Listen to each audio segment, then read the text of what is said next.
Firstly, I'd like to say thank you so much for your patience. And I have a volunteer to lead us in the Pledge of Allegiance, Miss Spearing. I pledge allegiance to the flag of the United States of America and to the republic for which it stands, one nation, under God, indivisible, with liberty and justice for all. Thank you so much. Could I have a roll call, please? Councilmember Cook, Here. Councilmember Henley,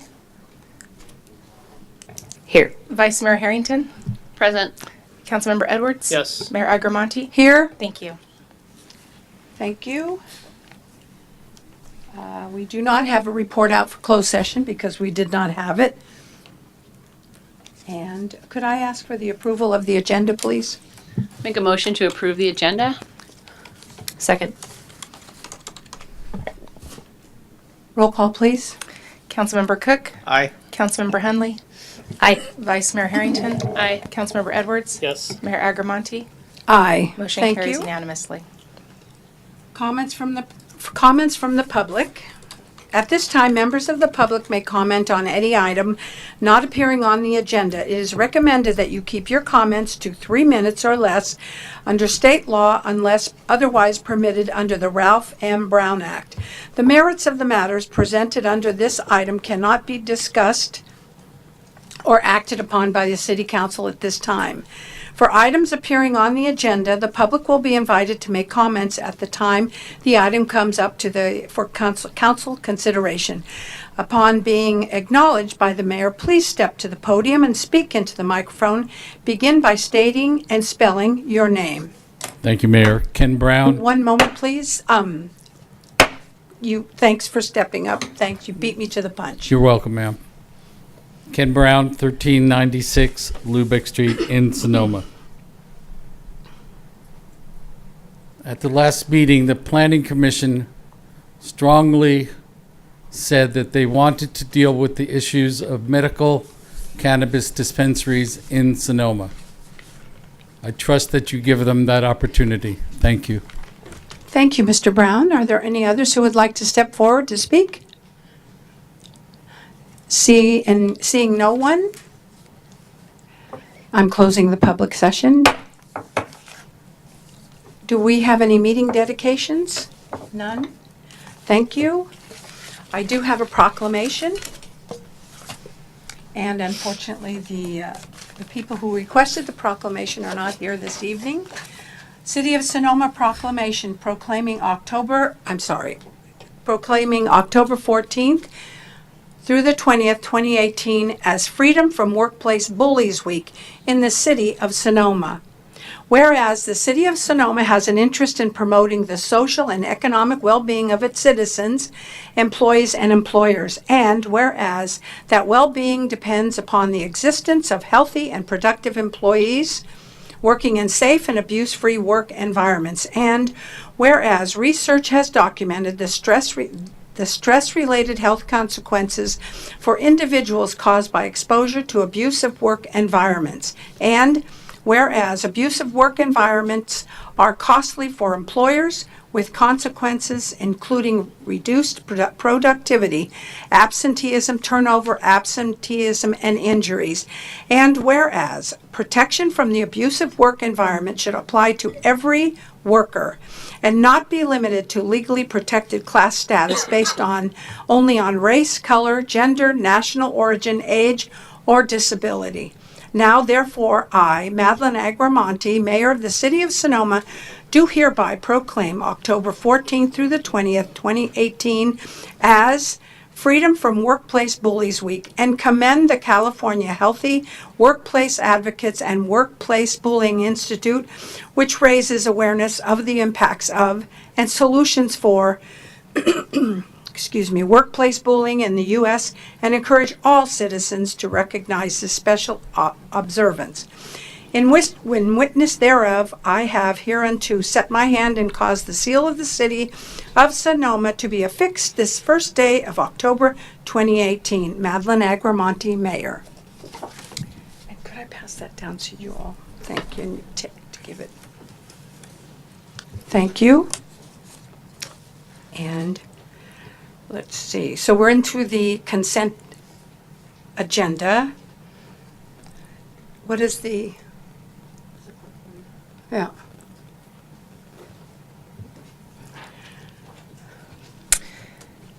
All items listed on the consent calendar are considered to be routine and will be acted upon by a single motion.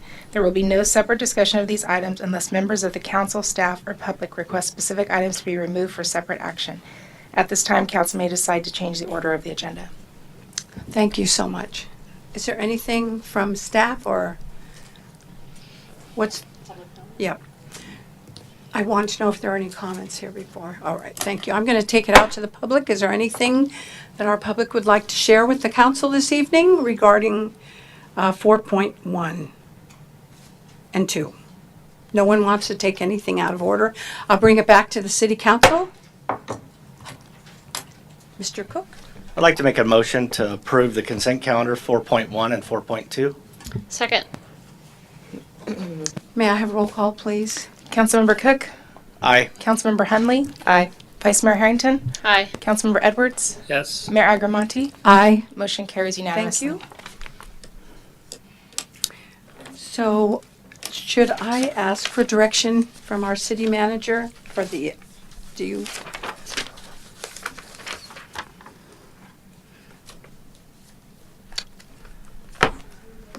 Moving into the public hearing, it's review, discussion, and possible action to uphold or deny an appeal of the Planning Commission's approval and possibly approve, 1, a mitigated negative declaration, 2, a tentative map and use permit for the Gateway mixed-use development at 870 Broadway.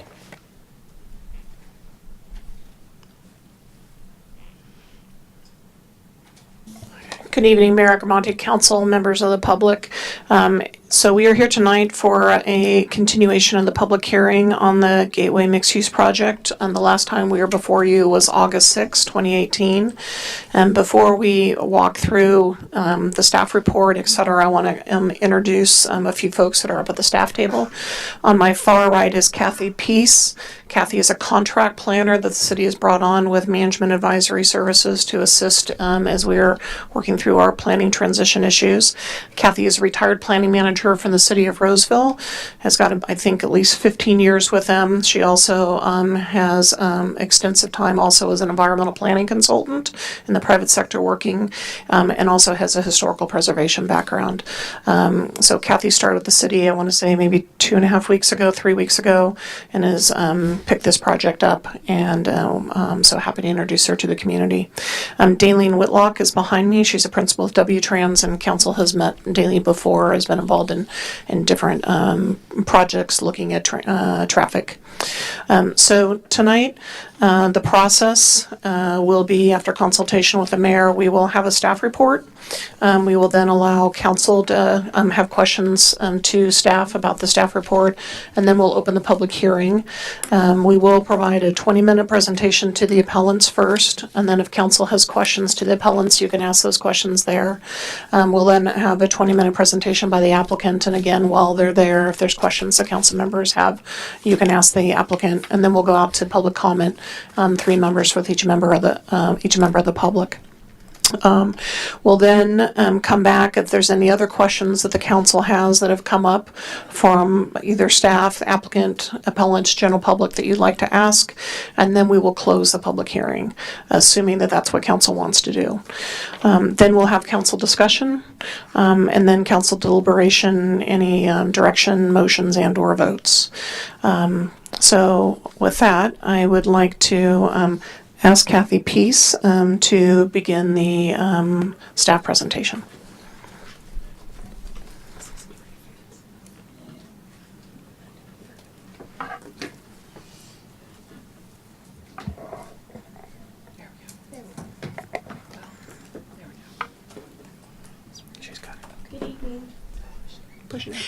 Good evening. Okay. Good evening, Mayor Agramonte and members of the council. I'm happy to be before you this evening to present this project. The project that was submitted to the City Council is described in detail in the original August 6th staff report. Therefore, tonight I'm going to concentrate on the new information that's been provided.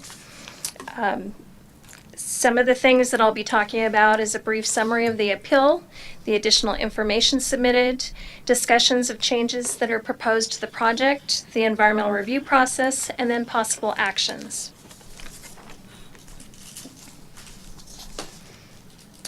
As a reminder, the entitlements that are being requested are adoption of a mitigated negative declaration, approval of a mixed-use project that includes 33 residential units, 3,500 square feet of commercial uses, a tentative map, and a use permit.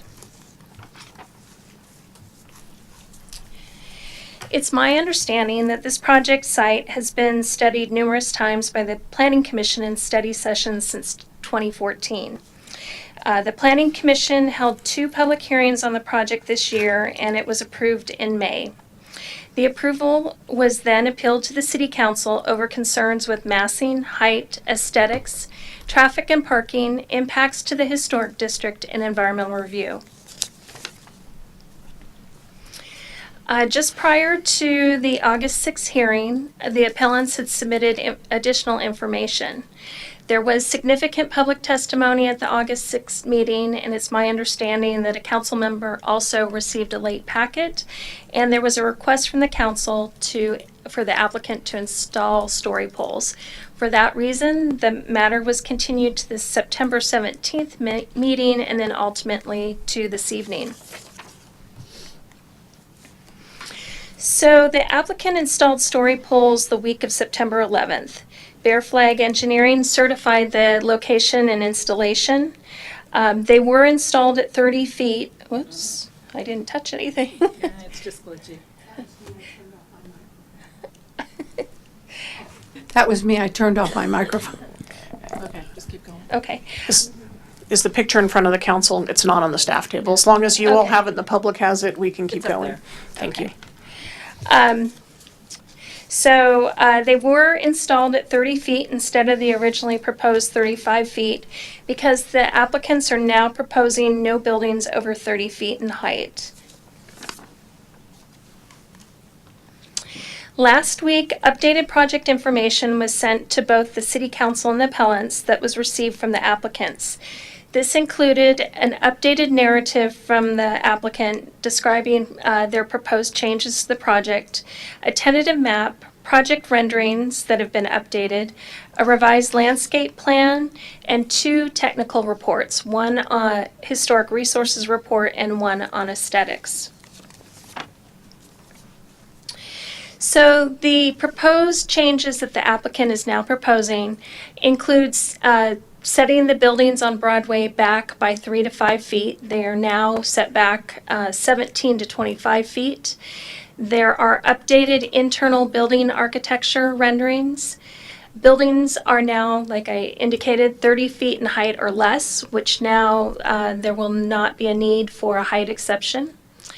The floor area ratio is 70.4. The site coverage is 56.7. The requirement is less than 60%, so it meets that requirement. 79 parking spaces are proposed, which exceeds the requirement, and I'll go into a little bit more detail on parking in a minute. Additional trees were added. Common open space has increased to 11,889 square feet. For a total of 16,398 square feet if you include the 4,509 square feet for private balconies. So the Planning Commission's approval had 15,290 square feet of open space. So there's an increase in open space. There also is now an option for the council to consider on affordable housing for either rental or for purchase.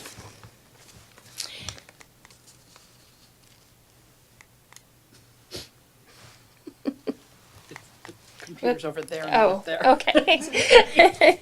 I'm not going to go into a lot of detail, but just to mention that a revised tentative map came in as well. So on parking, there are 3 single-family residents, and they would require 3 parking spaces. There are 30 multifamily units, which would require 57 parking spaces, and then the commercial use would require 13 spaces. So that the total requirement for parking would be 74 spaces. The project is now proposing 79 spaces. And I guess there isn't a way to point to the screen. But what I did want to indicate is that 5 dedicated spaces are going to be located immediately adjacent under a covered area with the commercial space, and additional 8 spaces are located nearby in shared guest and commercial uses. There are 2 additional spaces within 10 feet of the commercial use, and there are 8 additional spaces that would be located within 100 feet or less of the commercial lot. This would comply with the code, which requires spaces within 300 feet of the commercial use. It is recommended that an additional condition be added requiring a parking easement to ensure that the uses have access. Because the additional spaces, there are 2 lots proposed, and those additional 7 spaces are on the adjacent lot. So the next couple of slides will show renderings. This is the architecture of the affordable units that are fronting onto Broadway. This shows a proposed seating area that would be proposed adjacent to that. This is the architecture of the commercial mixed use that's fronting onto Broadway. And since you met last, the applicant has revised the interior architecture of the proposed townhomes.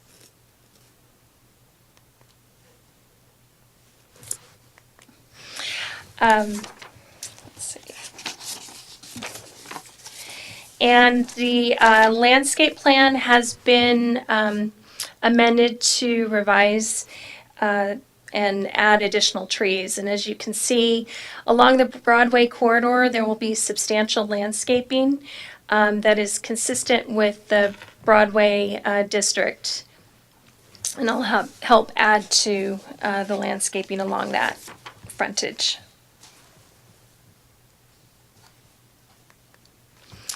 On affordable housing, the proposal is required to provide 7 units. The applicant is providing 8 units. The size of the units are 486 square feet.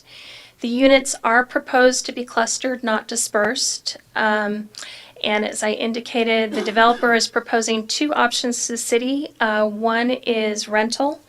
The rental would include 4 units that would be rented out at about $1,000 a month. And then the other 4 would be about $1,500 a month.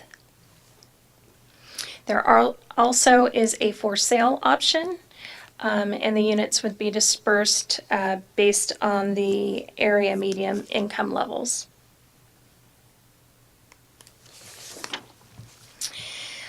So the code says that normally inclusionary affordable units should be reasonably dispersed throughout the development. They do say that the clustering of affordable units may be permitted by the Planning Commission when consistent with the design and site planning characteristics of a particular development. The applicant is providing 1 additional affordable unit than required, and for that is asking for a concession to allow the units to be clustered. So one of the reports I indicated that was submitted is a historic analysis.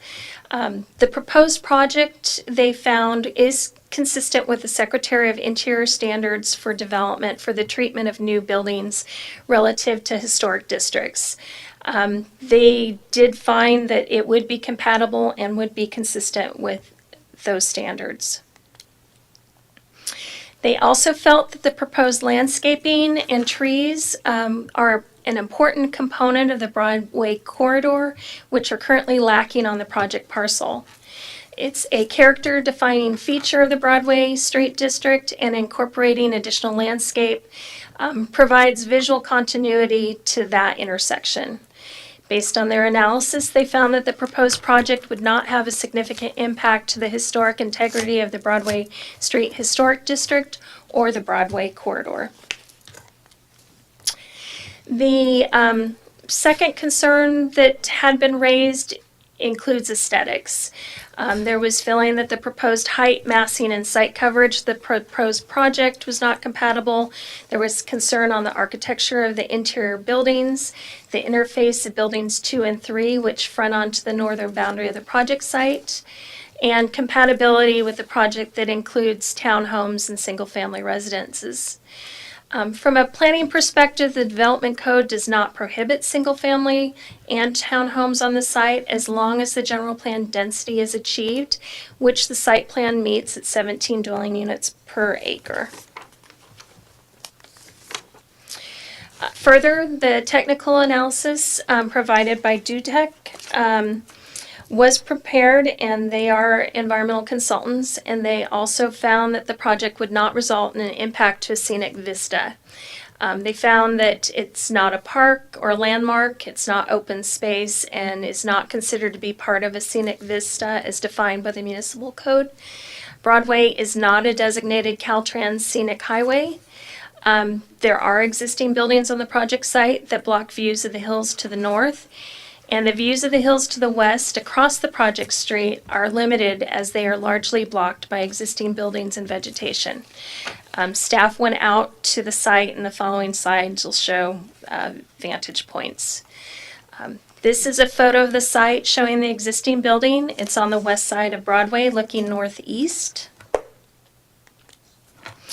This is the west side of Broadway as well, showing another view of the existing building. These are all at street level, and this is the west side of Broadway looking at the central portion of the site. And this is the southern end of the project site looking east from Broadway. You will notice there is a slight view of the hills to the east, but it's not significant. In addition to the other two technical reports, the city asked for an updated transportation and parking analysis from W-Trans. The traffic report regarding parking indicated that the requirement for covered parking is not a traffic or CEQA impact. The requirement for guest parking is not a traffic or CEQA impact.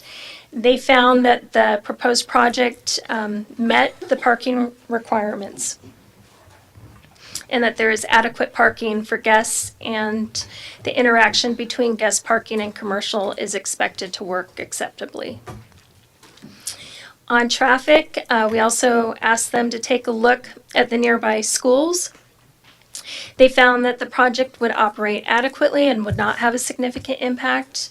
They also looked at the dispersion of traffic at nearby intersections, and they felt that only a small portion of project traffic would go by other intersections. And they recently studied the MacArthur First Street West intersection and found that it operates at level service B.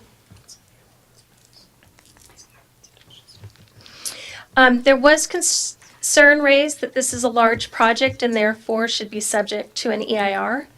However, I just wanted to note that the CEQA guidelines, section 15206, have a definition of what are considered large projects. Projects are of area-wide significance when they include over 500 residential units and over 250,000 square feet of commercial uses. Normally, infill development under 5 acres in an urban area that's surrounded by urban development is exempt from CEQA. There is an infill exemption. There also was concern raised about the cumulative analysis, that it was inadequate. Again, the project site's only 1.86 acres. It's not expected to provide incremental effects with other projects in the area that would result in a significant cumulative impact. The site was previously developed. The uses are consistent with the general plan land use designation. The proposed project is not changing the general plan or zoning intensity of the land use designation, and therefore its contribution to a significant cumulative impact is not significant. The project has been analyzed for consistency with the design guidelines, the development code, and reviewed and approved by the Planning Commission. Further, the Dudek report and the Oranger report both conclude the project is compatible with the neighborhood and the historic district. There were some changes as we noted. However, recirculation of the mitigated negative declaration is not required. CEQA has provisions to allow a project to be tweaked based on written and verbal comments, just so long as those new changes to the project do not result in new significant impacts. So they do allow new information, and we don't feel it needs to be recirculated. So one of the things I wanted to touch on is the council's consideration tonight of an appeal from the Planning Commission is considered a de novo action. This means that the council is reviewing it on its own merits. It also means that changes to the project that don't fundamentally alter the project that was considered in the CEQA review can be considered, as the council will be the decision maker on the appeal. Again, CEQA allows feedback and ideas and concerns from the public, and the council can modify the project.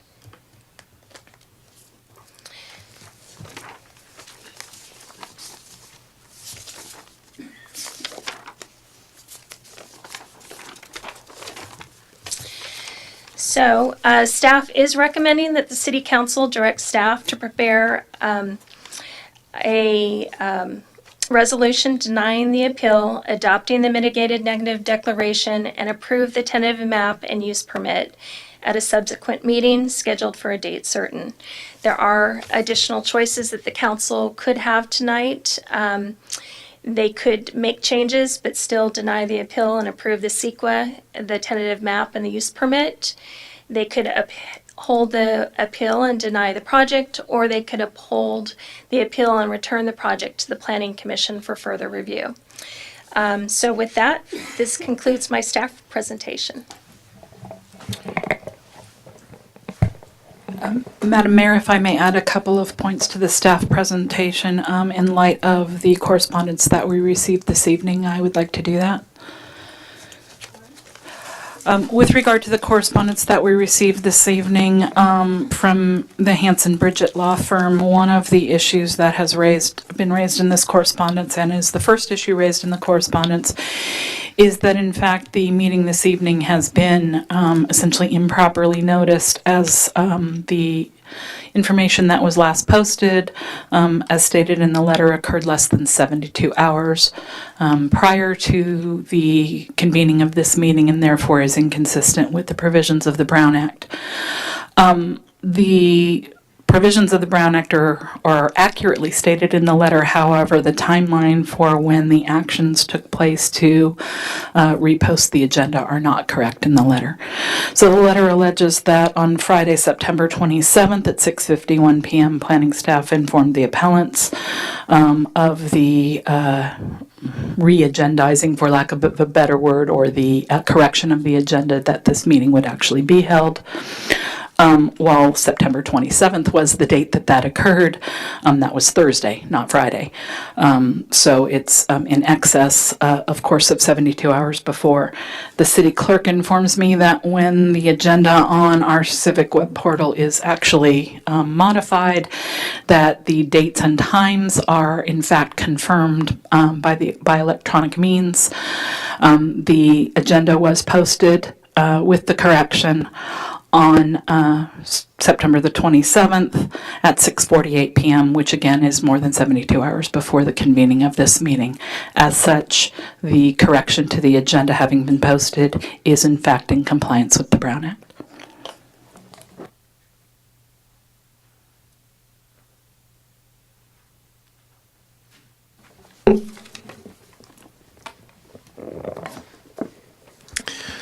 So we're, Mayor Agramonte, we're now at a point where if council has any questions to staff, or you can open the public hearing and go out to the appellant.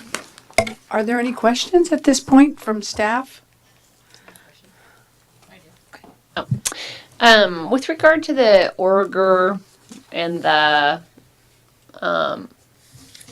DUDEC reports, these are reports submitted by the applicant, correct? That is correct. Sorry, bear with me. That is correct. So they submitted them. I did review them to make sure that the city was comfortable with those, and I felt that they were adequate. I don't know what those words mean. Okay, sorry. So I reviewed them to make sure that they had sufficient information to support their conclusions, and in my opinion, they did. And so sorry, we could hear you. Sorry. So I did find that they are adequate. Oh, Well, that's not really my question. Did someone at the city request these reports? Because we didn't request them, so I'm just wondering, were they submitted by the applicant on their own, or were they requested by the city in response to the appeal, or how did these come to be? okay. I understand your question. Yes, it's my understanding that the city did not request that these be submitted, but that the applicant at the last hearing had heard these issues raised and thought that it would be good to provide additional information. Okay, so then my next question is for the city attorney, and I reviewed the case that was referenced in the Hanson-Bridget letter, and so it looks like we have, I guess I'm wondering why there isn't a fair use question here. I mean, we have a fair argument. We have experts from the community who under that case are experts, local architects with extensive experience, and now we have the applicant with different experts, and we kind of have a battle of experts, and that sounds to me like right on the nose of a fair argument. So I do think with regard to the question of whether a fair argument, whether substantial evidence of a fair argument has been submitted before this body, when it comes to the question of making your decision, certainly I think that the council has the ability and authority to determine, based on the information presented in front of you, whether you believe, and you are the decision makers, whether you believe a fair argument, substantial evidence of a fair argument has been presented. If in fact the council as a body believes that substantial evidence supporting a fair argument that there is a significant environmental impact in the area of, and these really speak to two different areas, the two reports. In either of these areas or both of these areas, then it would be incumbent upon the council to, at that point, refuse to certify the environmental document, refer the matter back for the preparation of an environmental impact report based on the fair argument standard. On these issues, or one or both? On one or both, or any other issue that the council may believe that there is insufficient evidence in the record to support the mitigated negative declaration. And that is a council decision based on the information and the evidence before you, both factual and expert testimony. Thanks. Are there any other questions? None? You can continue. So if council doesn't have any other questions, Mayor, we would recommend that you open the public hearing and ask the appellant to begin their 20-minute presentation, and the city clerk will keep track of that time. Thank you. You want to bang your gavel and open the public I'll hearing? bang you. Bang your gavel. There you go. Thank you, Mayor Agramonte, members of the council. My name is Bill Willers. I live at 873 First Street West. Thank you for your careful deliberation on this matter, and I'm sorry that the staff report was not available in time for us to review it and evaluate it.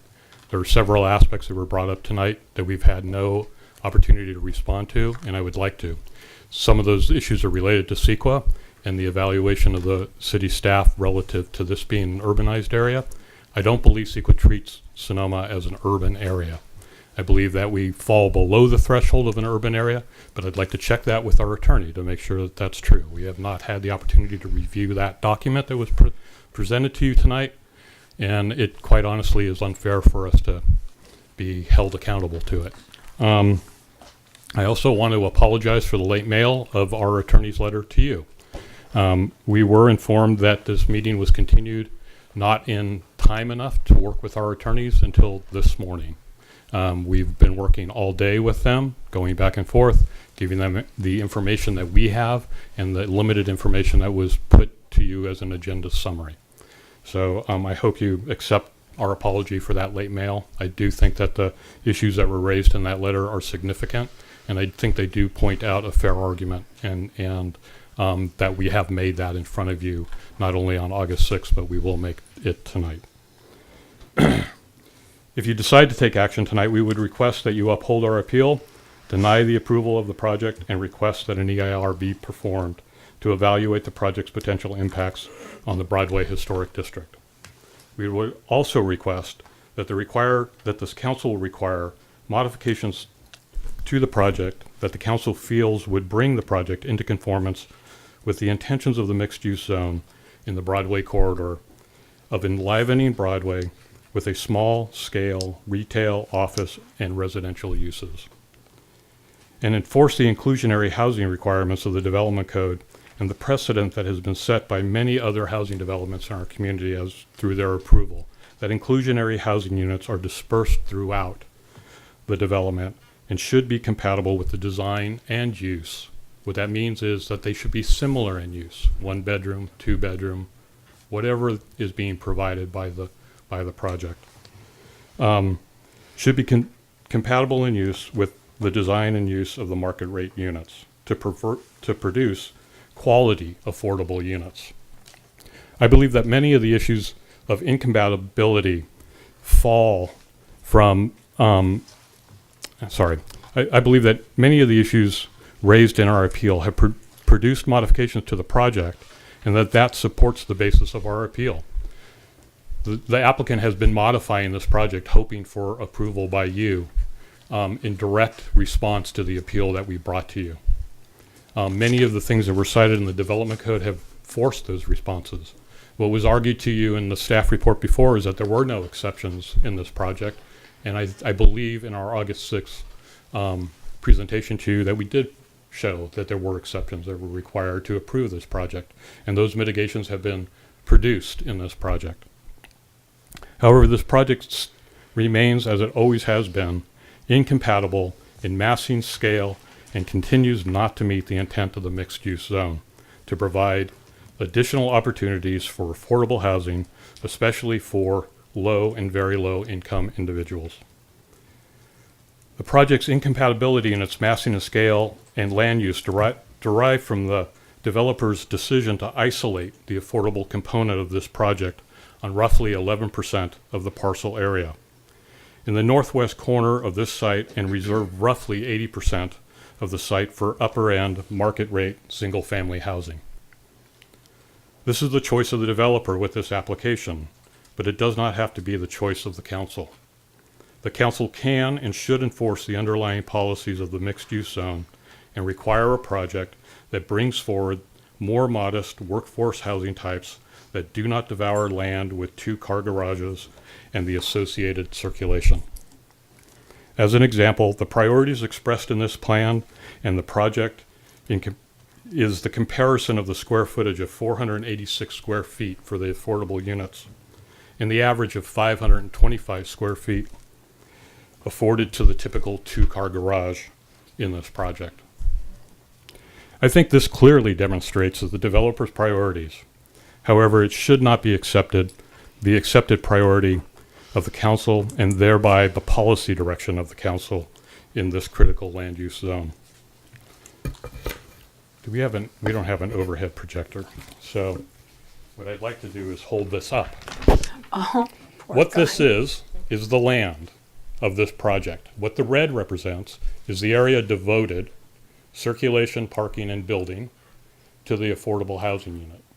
What the red boundary is the parcel size itself. What that diagram basically shows, if we analyze it, is that the affordable housing units and their associated land area as a single project, you would find that the affordable housing component has a density of 38 units to the acre, while the remainder of the site only has a density of 15 units to the acre. This unfortunately gives the illusion of a project that is approaching maximum density when it really is not.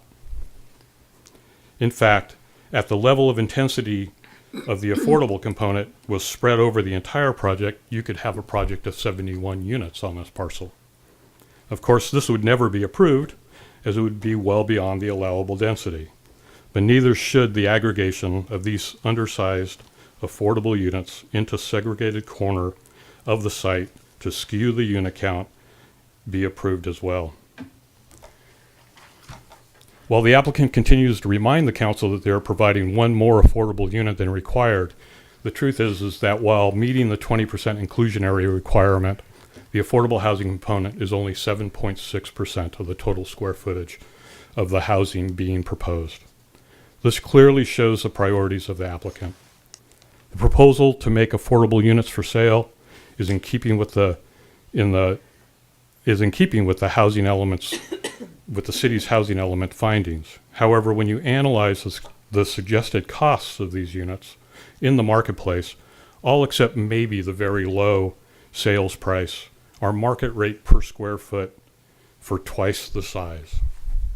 In other words, anyone who wants to buy a unit at $300,000 could probably find that in the community and have a larger living unit and qualify for it.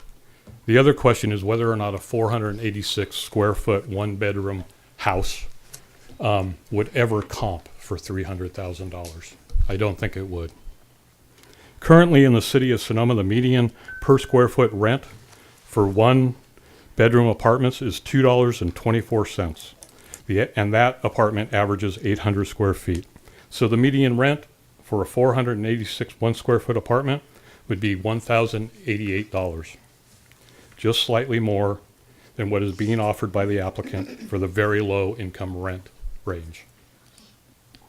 What the applicant is really offering is affordable housing that checks the 20% box, but is substandard in size and is offered at a market rate to qualifying tenants to justify the applicant's desire to create single-family housing.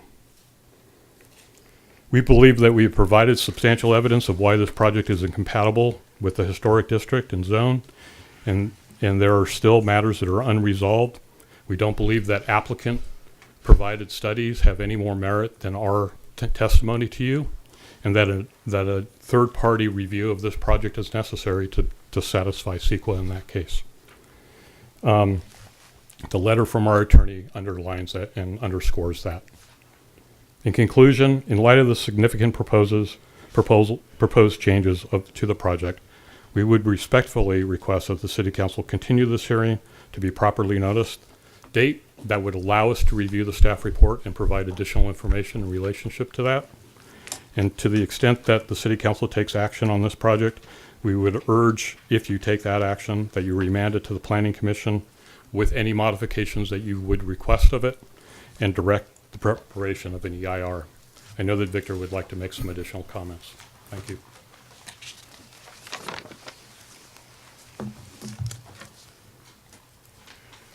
Good evening, council members and Mayor Agramonte. I'm Victor Conforti, architect. I have an office half a block away from this project at 755 Broadway. Been practicing architecture for nearly 50 years, almost all of it here in Sonoma. So I'm very familiar with Broadway and with the plaza and with the entire community, its architecture, its history, its evolution, most of the ordinance, it's the development code. I was participated in the creation of much of it, and am fully qualified as an expert to discuss these issues. The first that Bill has already a little closer.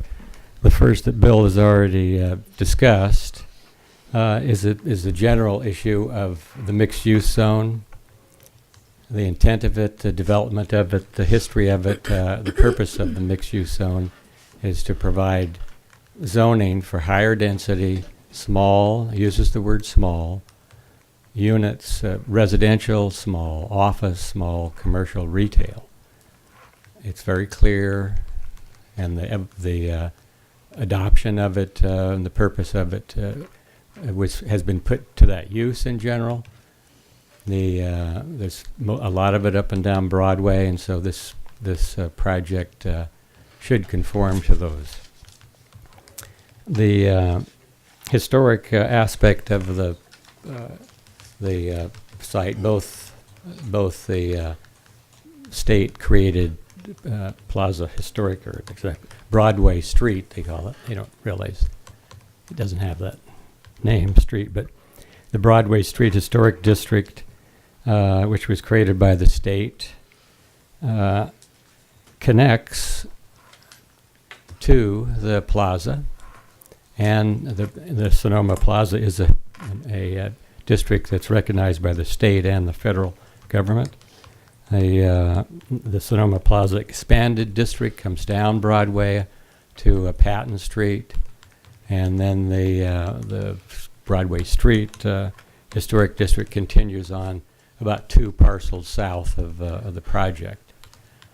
The experience that you have when you drive up drive approaching Sonoma from the south is a broad avenue that you come to as you approach MacArthur Street. The project site is clearly visible. It's not in the actual Broadway Street Historic District, but you are seeing a full view of several blocks of Broadway, which are probably the most intact historic district that you will find in the state of California. Probably in the West, actually. You're seeing a full view of historic homes, several blocks, and you're aware of the City Hall at the end of this. And the building that is on your right, the proposed project, is going to be the most apparent thing. Your experience, this a gestalt of what your mind is comprehending, includes the entire piece of this, the entire whole, and that is going to be impacted by this building. It has very small setbacks. 17, it was increased from 16 feet to 17 feet, the main corner building, which is the most apparent one. That is not what the historic overlay zone would require. It would require something closer to 30 feet if you did the averaging that is required in the development code. And so the setback is a critical issue here because you have a 30-foot high building. The other buildings nearby are, in general, if they're 2-story, the form is far different. You know, they're 35 feet wide and some a little wider. There's a building a building just north of this. The buildings on the street are set back 25 feet. They have 1-story elements. One of the buildings is actually a historic building that was retained. And the new parts of the building are 1-story. You barely can see a 2-story element behind it. This is going to be an abruptly different experience as you see these.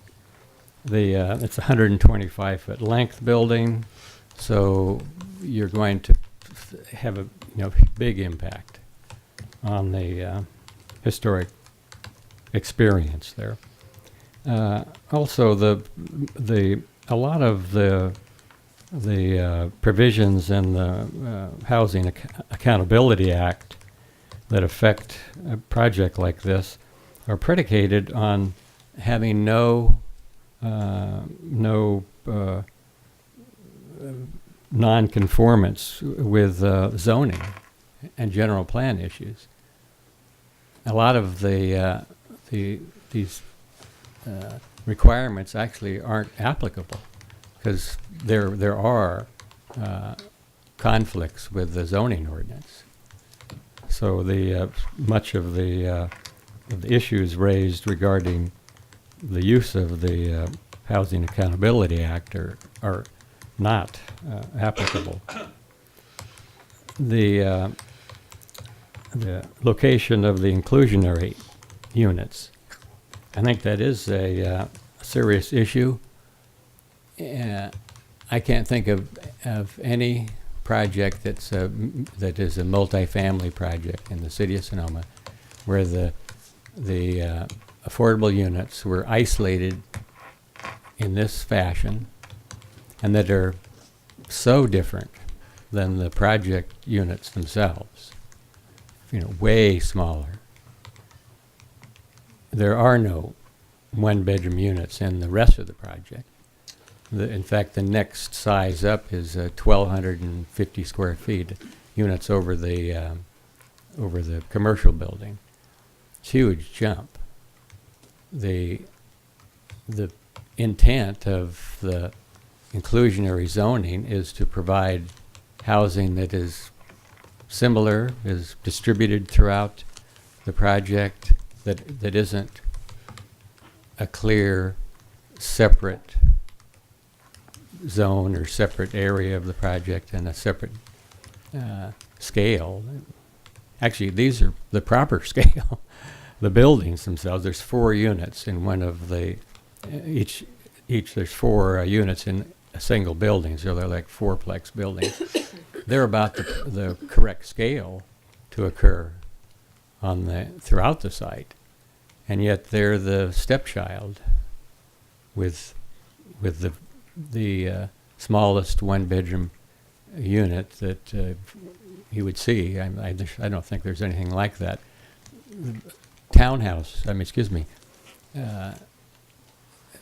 A very small units we designed on a project in town, the Lynch Building. They're studios, and they're 450 square feet. So these are comparable size, and yet a one-bedroom design. The larger issue here is the character or of this whole project. I think they're going to have a difficult time marketing these. The units on the Broadway frontage are at least have some space. They look out over 110-foot wide right-of-way of Broadway. The internal units are the largest of the project sizes, and they're a form of alley townhouses, which is a really strange building form to propose on a mixed-use site where you're looking for smaller unit sizes. And they create these alleys that are, I think, going to be very difficult to market. They're also wasting a very valuable resource, and that is zoning that allows this kind of density, 20 units per acre. As Bill pointed out, the part of the project that is especially 3 single-family homes on a mixed-use parcel is a real waste of high-density zone properties, and really a shame to see this occur in Sonoma. Thank you.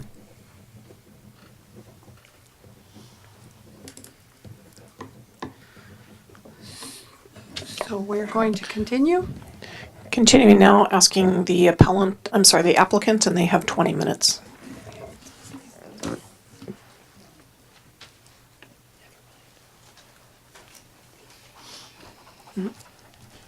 Good evening. Good evening. Is it all right? I'm Scott Hunter. I live at 625 First Street West here in Sonoma. I'm also a partner in Broadway and in MacArthur LLC, which is the development entity for this project. We have our whole team here behind us. Barry McCormick, who's our managing member of the LLC, Jeff McCormick, who is the president of Vista Development Partners, which is the site planning and contractor for the development. Adobe Engineering could not be here this evening, but Laura Solomon is here from Vandertulen Landscape Architects.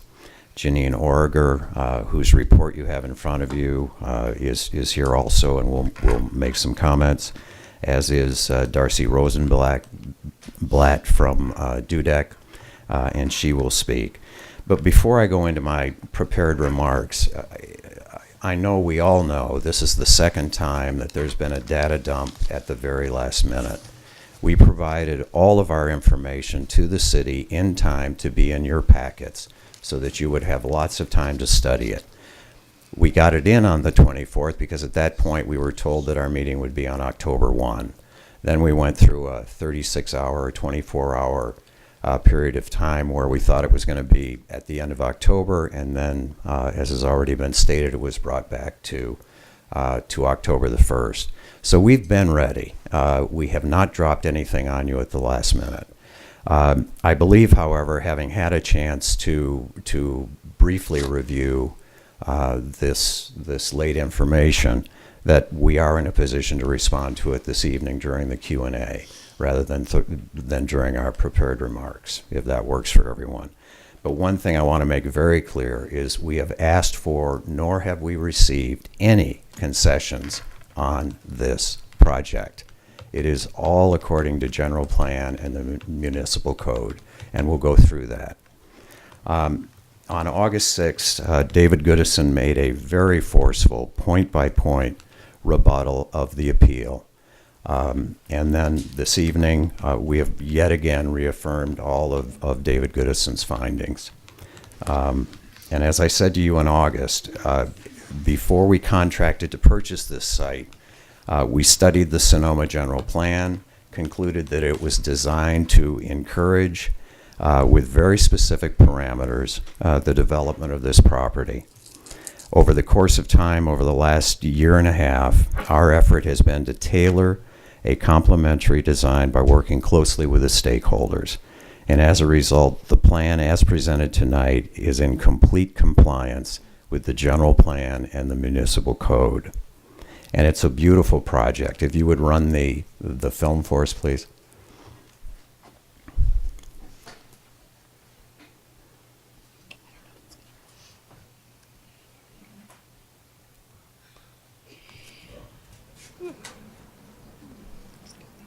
We should stop the clock.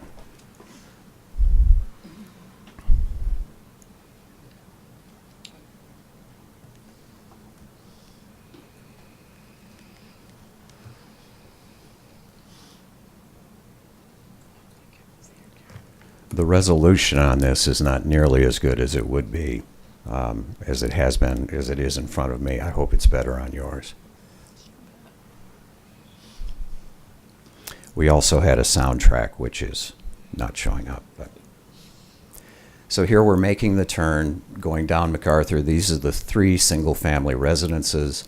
Everything is designed to scale. The landscaping that you see is the landscaping we'll put in.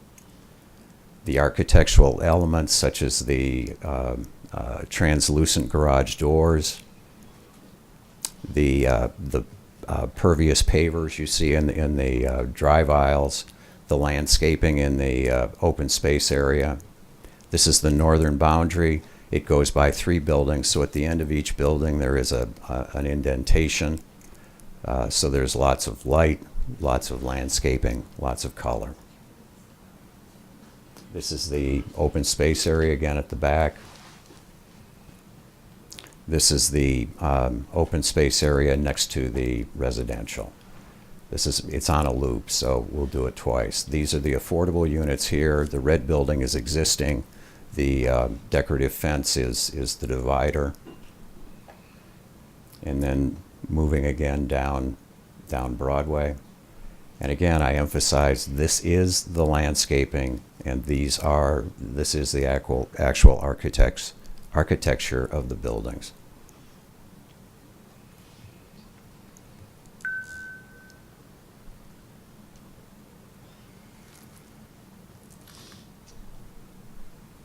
As soon as you see the person walking across, if you'd stop it.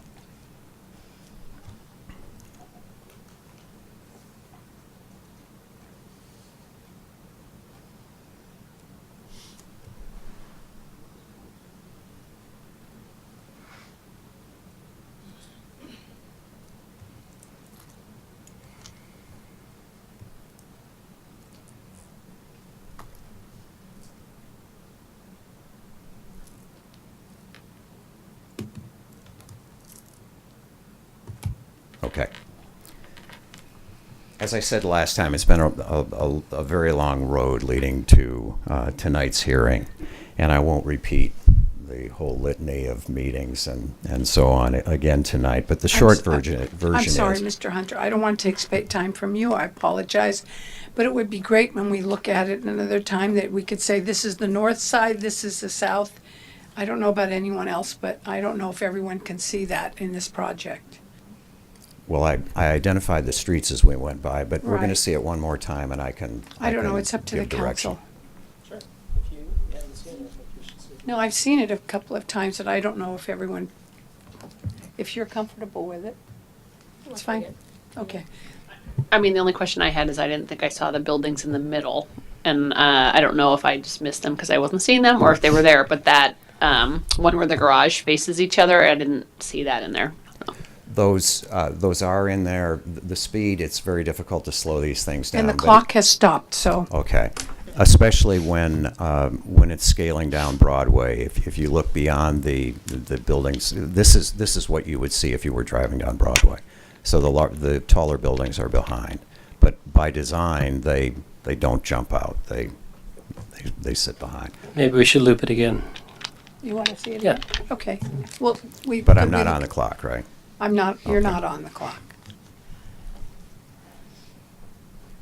And Just for the Just run it through benefit of once. everyone and myself and the council.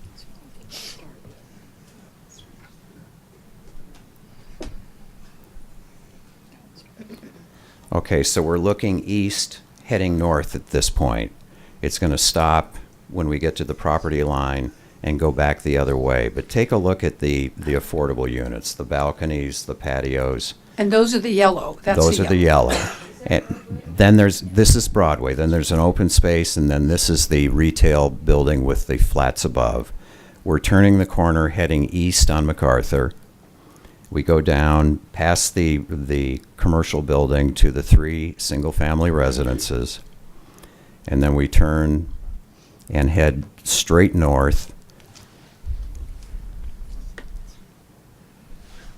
And it's very important to know that the circulation pattern was largely dictated by the fire department, that because of the requirement for length of drive aisles and turning radius, you're really, it's a tight situation, and this is the north side, yes. And now we're going to go right and basically look at the creek. And that's the end. So, Thank you very much. certainly. The point I wanted to make is that since January of 2017, we presented our project to 5 public meetings, 3 planning commission meetings, and counting tonight, 2 city council meetings. In addition to that, we presented to the staff advisory committee hearing, which was an open meeting. And of course, we had our very large community meeting way back at the start of this process. So in all, we presented this thing at 7 different meetings and countless staff meetings. Our mindset has always been to be very responsive, collaborative, and accommodating. And after each meeting, we have gone back to our plan to see if we can be responsive to the input that we received. Which is why the plan changes with after each meeting, because we get input, try to accommodate that, and then move forward. The evolution of our plan reflects this responsiveness. To demonstrate, here's what we've done just since the August meeting. We lowered the height for every building on site to 30 feet or less. by going to all modern farmhouse architecture on the townhomes instead of mixing it with several different styles. By doing this, we eliminated the need for the height allowance that was approved by the Planning Commission. We reduced our FAR. We increased parking by 3 spaces. We're now 5 spaces over code. We've corrected the landscaping plan to show the installation of 72 trees and landscaping along the drive aisles and between buildings. And we also plan to preserve as many of the trees that need to be removed. We're going to try to transplant them rather than cut them down. We worked with a neighbor on Austin who spoke here last time about her concern in the winter if deciduous trees drop their leaves and the view from that side of the creek. We worked with her and we've mitigated that concern by including numerous evergreens trees in the sight lines from the Austin Avenue community. We've added architectural details to enhance the exterior of the units, and we plan to work with the Design Review Committee to add any reasonable additional architectural details that they might request. We upgraded the drive aisles with decorative pervious pavers, which has certainly enhanced the project appeal and improves at the same time improves the drainage within the site. We installed story poles at your direction, and as staff has already pointed out, it's based on a plan approved by staff and certified by an engineer chosen by staff. And even though it doesn't apply to us, we've increased both the Broadway and MacArthur setbacks to adhere to the guidelines of the historic overlay zone. We had already planned to pay tribute to Cumberland College, which once occupied the site.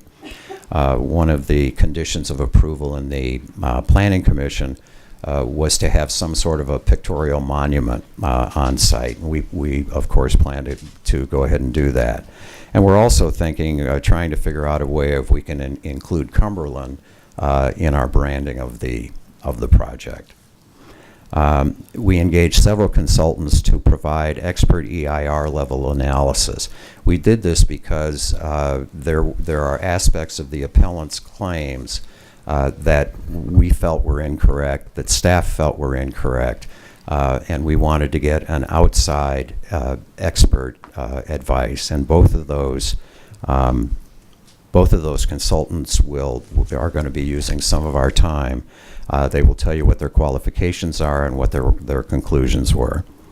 Lastly, we revised our affordable housing proposition, and we've gone through this several times now, but we're willing to do them all for rent or all for sale. And that means the least expensive unit would go for $150,000 based on today's numbers. It's also very important to know that the AMI and income limits are not set by us. They're set by the county and adopted by the city.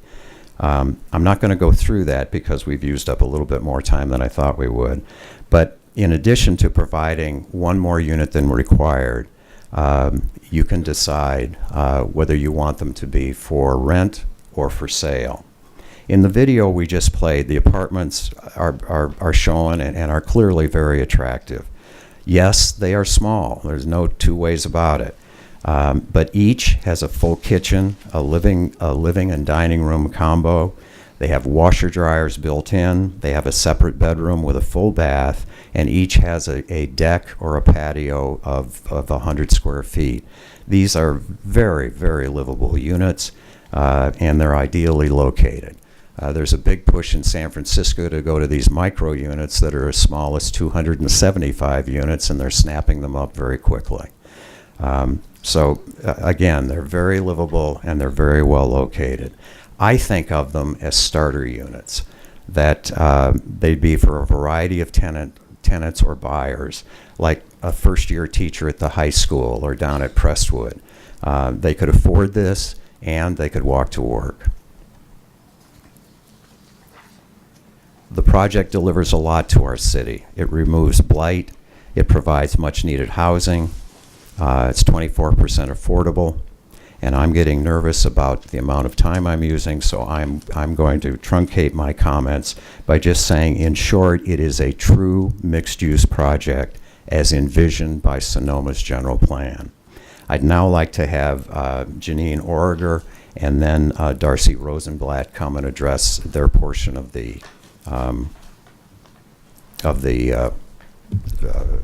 our report. Thank you. Can we stop?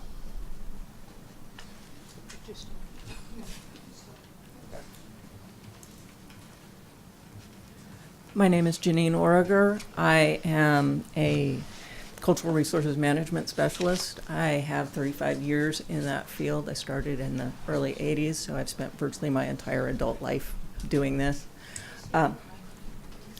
Sure. I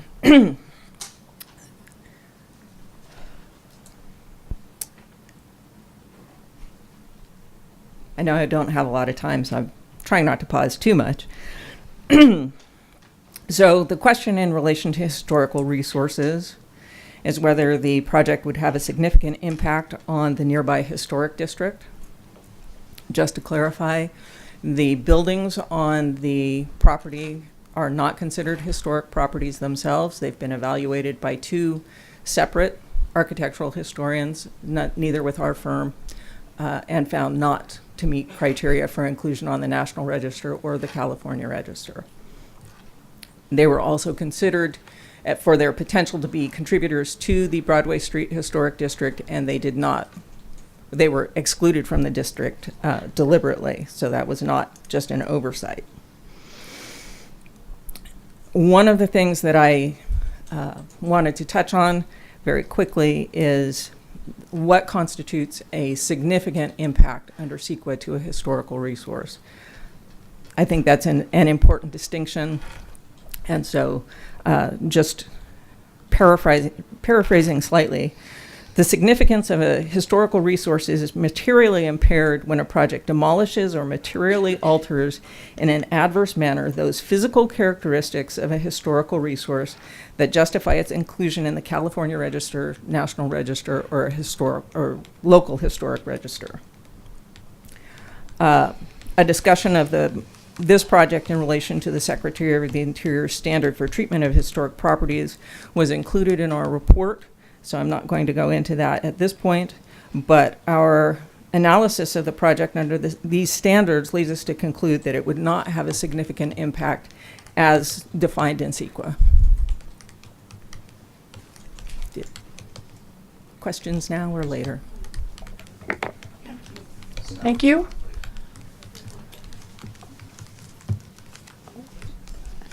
Well, good evening, council members and Mayor Agramonte. My name is Darcy Rosenblatt. I work with Dudek, an environmental planning firm. I've been doing CEQA for 25 years in the Bay Area, and have worked for Sonoma, Santa Rosa, Novato, Roanoke Park, San Francisco, most counties and cities in the area in that time, on all aspects of CEQA, but I have specialized in some extent in aesthetics, and particularly done work for aesthetics with the Park Service and the Forest Service. And in terms of their scenic vistas and their buildings, they're much more stringent than California, than CEQA is in their aesthetics analysis. So what I was asked to do was to look at, provide an independent look at the revised project based on CEQA, and really to produce an independent, what would be a CEQA section for an EIR. So it goes a little bit beyond the mitigated neg deck or neg deck initial study, in that it goes into the setting and goes a little deeper. And so that's what we provided. What we focus on for a project like this is to determine if the project is consistent with the municipal code, and if it, in particular, is consistent with the general plan, what the city has decided this area should look like and feel like in the general plan, and if it's in keeping with the area in terms of style and scale.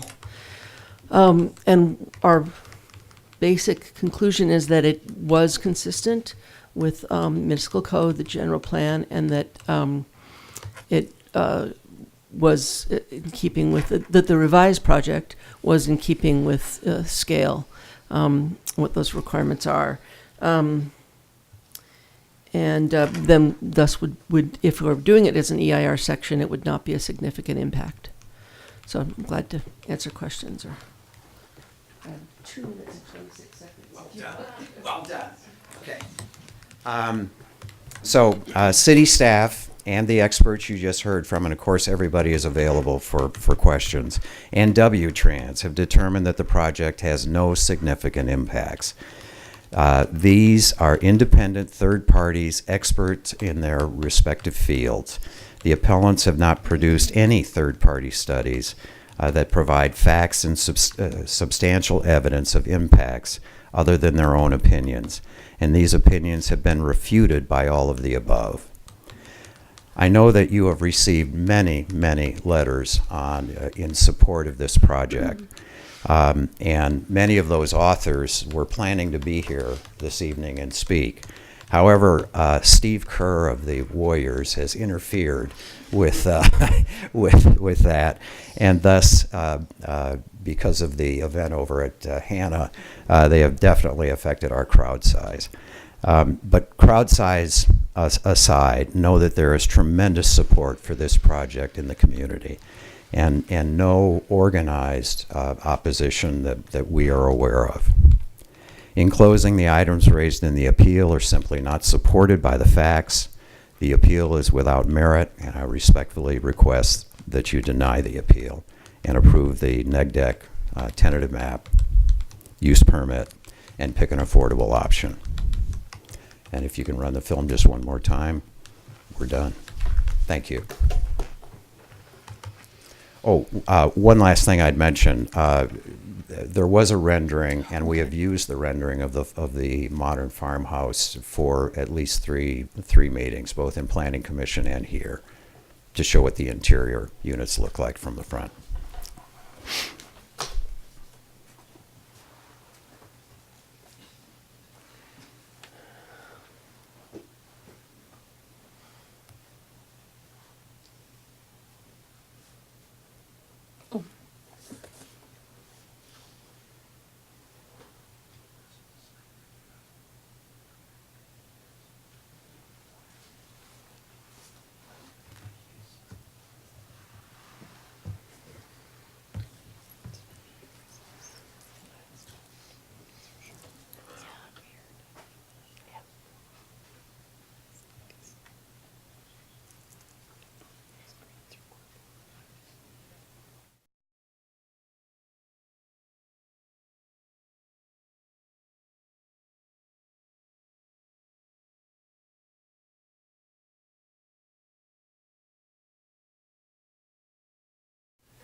Thanks so much. At this point, I wanted to explain to everyone there out in the audience that it was my best effort, obviously, to stop the clock because I wanted to see that the video one time. There was no other time, to my knowledge, that we stopped it for anyone. So I just want you to know that I feel that it was very fair presentation for both sides. It's very important that you hear that. So at this point, I think I'm opening, unless our city manager has anything else to add. Well, at this time, I'd like to hear from our public.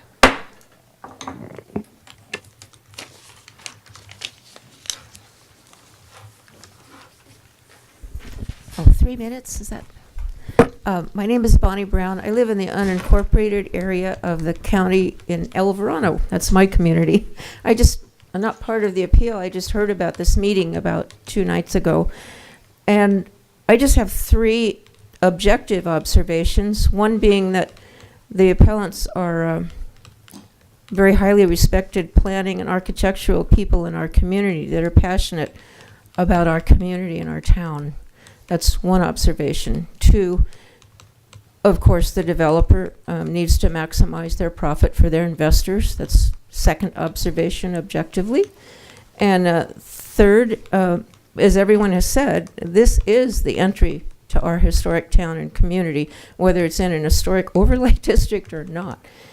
And I have a couple of subjective observations that I just have seen this for the first time. Well, I saw the story poles when I drove into town the other day, and I thought, whoa, that's tall. I think looking at the video, do you remember about 10 years ago, there was a new development on the east side, and a lot of the homes on Walnut Street and that area were flooded. I mean, I had friends that had a foot of water inside of their buildings, their homes. Runoff is a real problem when you have that much hardscape. And also with parking going into the interior of the community, it leads to having gases and all of that right inside of your community. I think this could be laid out a bit better so that there's not so much hardscape and parking right in the center of the community as I see it. Also, has been spoken about the, I'd like to have communities that are actually communities where the people in low income are not put off to one side. I think it's very possible to put 2 low income units mixed in here, 2 over here, and 2 over here. So they're not just like on the other side of the tracks, segregated. These are people, they're part of our community, and let's include them in the design of the community. And the other thing, if I'm driving into town and see something like this in an old historic town, I would think, whoa, somebody really needed to maximize their profit. Because 2 stories throughout the whole community really says that to me. Single story mixed with 2 story feels like a community. I think the scale of this project, to me, is just oversized. And that's just my opinion. And after I have 5 seconds, and I sure hope you aren't the folks that approve this one. Thank you. Thank you, Ms. Brown. Good evening. My name is Charlotte Ruffner. I live at 649 First Street West. And I would like to address the clustering of the low and moderate income housing. I live at in the Carneros Village Lofts, and it's not true. There is a project where I live where the low and moderate income housing is clustered together. All 3 low and moderate income houses, apartments, are actually they're condos, are on the same level. They're all 1, 2, 3 next door to each other, and it's a small area, and so is this development. It's a pretty small area. We're not talking about putting them half a mile away or a quarter of a mile away. It's not that big an area, and there's no problem with clustering the 3 units next to each other, and in this case it will be more than that. But there's I am friends with the low and moderate income owners, and I don't see a problem with it. They go to our parties, we go to their parties. They all work in the wine industry, and they bring wine. It's great. We love it. They're all local, and what's great about it is it adds to the diversity of our neighborhood. Almost everybody where I live is retired, and the 3 low and moderate income people that live in those 3 units are working. And one of them walks to work at W, is the office manager. Another one works at Domaine Carneros, and another one works at Duckhorn. And it's great. I like them all. And we party with them. And I walk their dog. And I walk 2 of their dogs, in fact. So I don't see a problem with having the 4 units clustered together in such a small, like, we're not talking about a huge area. So I don't see a problem with that. I also think that where I live, they are owners. They bought them. They're condos, and they're market rate condos. They're not market rate condos. They're lower than market rate. Making them rental units actually adds to the diversity, because people who do not qualify for loans, who do not have a down payment, can move into the units. So it would actually be a much greater, more open plan to have people who can rent living with the rest of the homeowners. I don't see a like situation as necessary. I see owners and renters living together in one community as a much more diverse and open community that allows people who do not have the income, they're not in the same income bracket, to come in Thank you, and Ms. live there. Ruffner. Thank you. Thank you.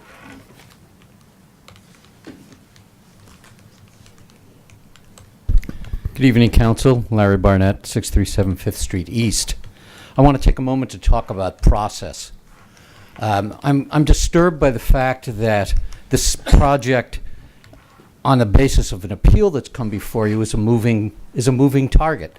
Now, I heard the word de novo or something akin to that. My understanding of that term is that you get to treat this as a new project. What that's essentially telling you is you've now become the Planning Commission, and that all the customary things that a planning commission would normally undertake in the review of a project are suddenly before you. However, you're not planning commissioners. You haven't had the kind of staff support that a planning commission has in making these decisions. For example, on the issue of an environmental negative declaration, who among you, other than Gary perhaps, has experience in even understanding or declaring when a negative declaration is appropriate? That's a planning commission function.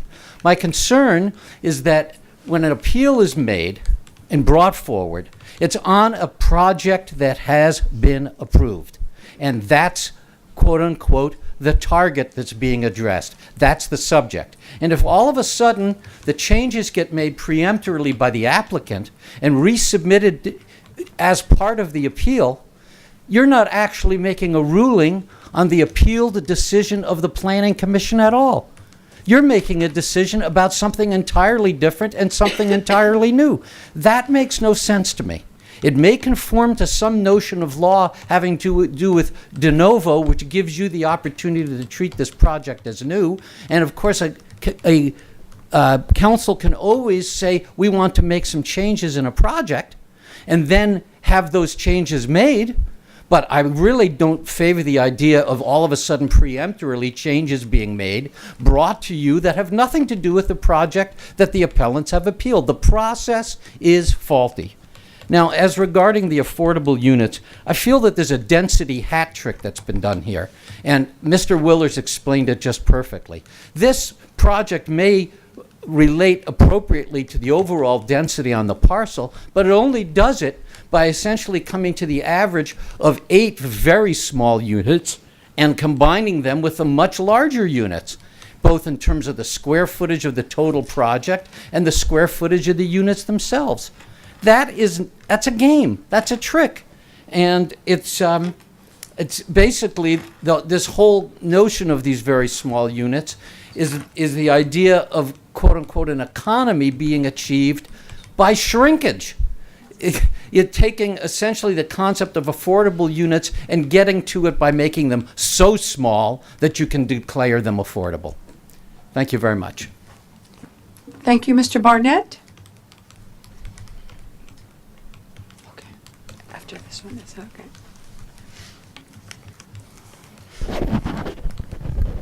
Good evening, Mayor Agramonte and City Council members. I'm Carol Marcus, 873 1st Street West. While I appreciate the willingness of the applicant to make changes to the project to try to bring it into compliance with our General Plan and Development Code, the project remains virtually identical to how it started out, well out of scale with development in the surrounding area, centered on the automobile in that the access street in the development faces canyons of garage doors. And I just would like to interject that the video selectively deletes some of the more objectionable views of this project. And I also object to them being called interior buildings. There's no such thing as an interior building. They're all exterior buildings. It violates our inclusionary housing ordinance and violates our development code building setback requirements along Broadway in this historic overlay district. In recent days, the developer has retweaked the project to come into compliance with the height restrictions in Sonoma's development code and possibly, though not conclusively, into compliance with state law with regards to parking, though not in compliance with Sonoma's development code, according to which it is still, now I'm hearing there's 3 spaces additional, so 9 spaces short of what's required. Though the 30-foot height limit is now met, the commercial building along Broadway, for example, is a 30-foot high building that is 120 feet long and 17 feet behind its front property line. This represents a massing that is completely incompatible with surrounding development at a setback that is far closer to Broadway than is allowable in the historic overlay district, according to Sonoma's development code. By the most conservative interpretation of the development code, this building is required to be a minimum of 25 feet behind its property line, and less conservatively and more what I would consider appropriate, 43 to 60 feet back. Merely bringing the buildings into compliance with height restrictions isn't enough. As proposed, I feel that this project will have significant environmental impacts in relation to aesthetics, particularly in its sensitive location in the historic overlay district. It is not enough at this gateway to the historic district in Sonoma and one of the last remaining mixed-use sites that can be developed to offer housing available to Sonoma's workforce to merely check the boxes of compliance with parts of the development code. That's why this is a discretionary review process. It's notable that there's a section that's called Streetscape, which talks about how residents think and feel about the city. In its current form, this project looks as though it could be located in any American city. If this appeal is denied and this project is built, I believe it will change the way we all think and feel about Sonoma.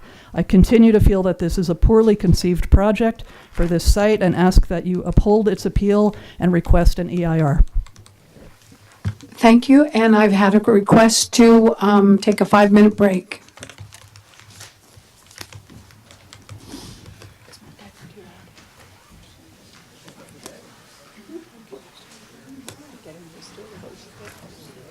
Do you think my typing's too loud? Is it bothering you? No, but sure.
it looks as if we're all settled, and could we begin again?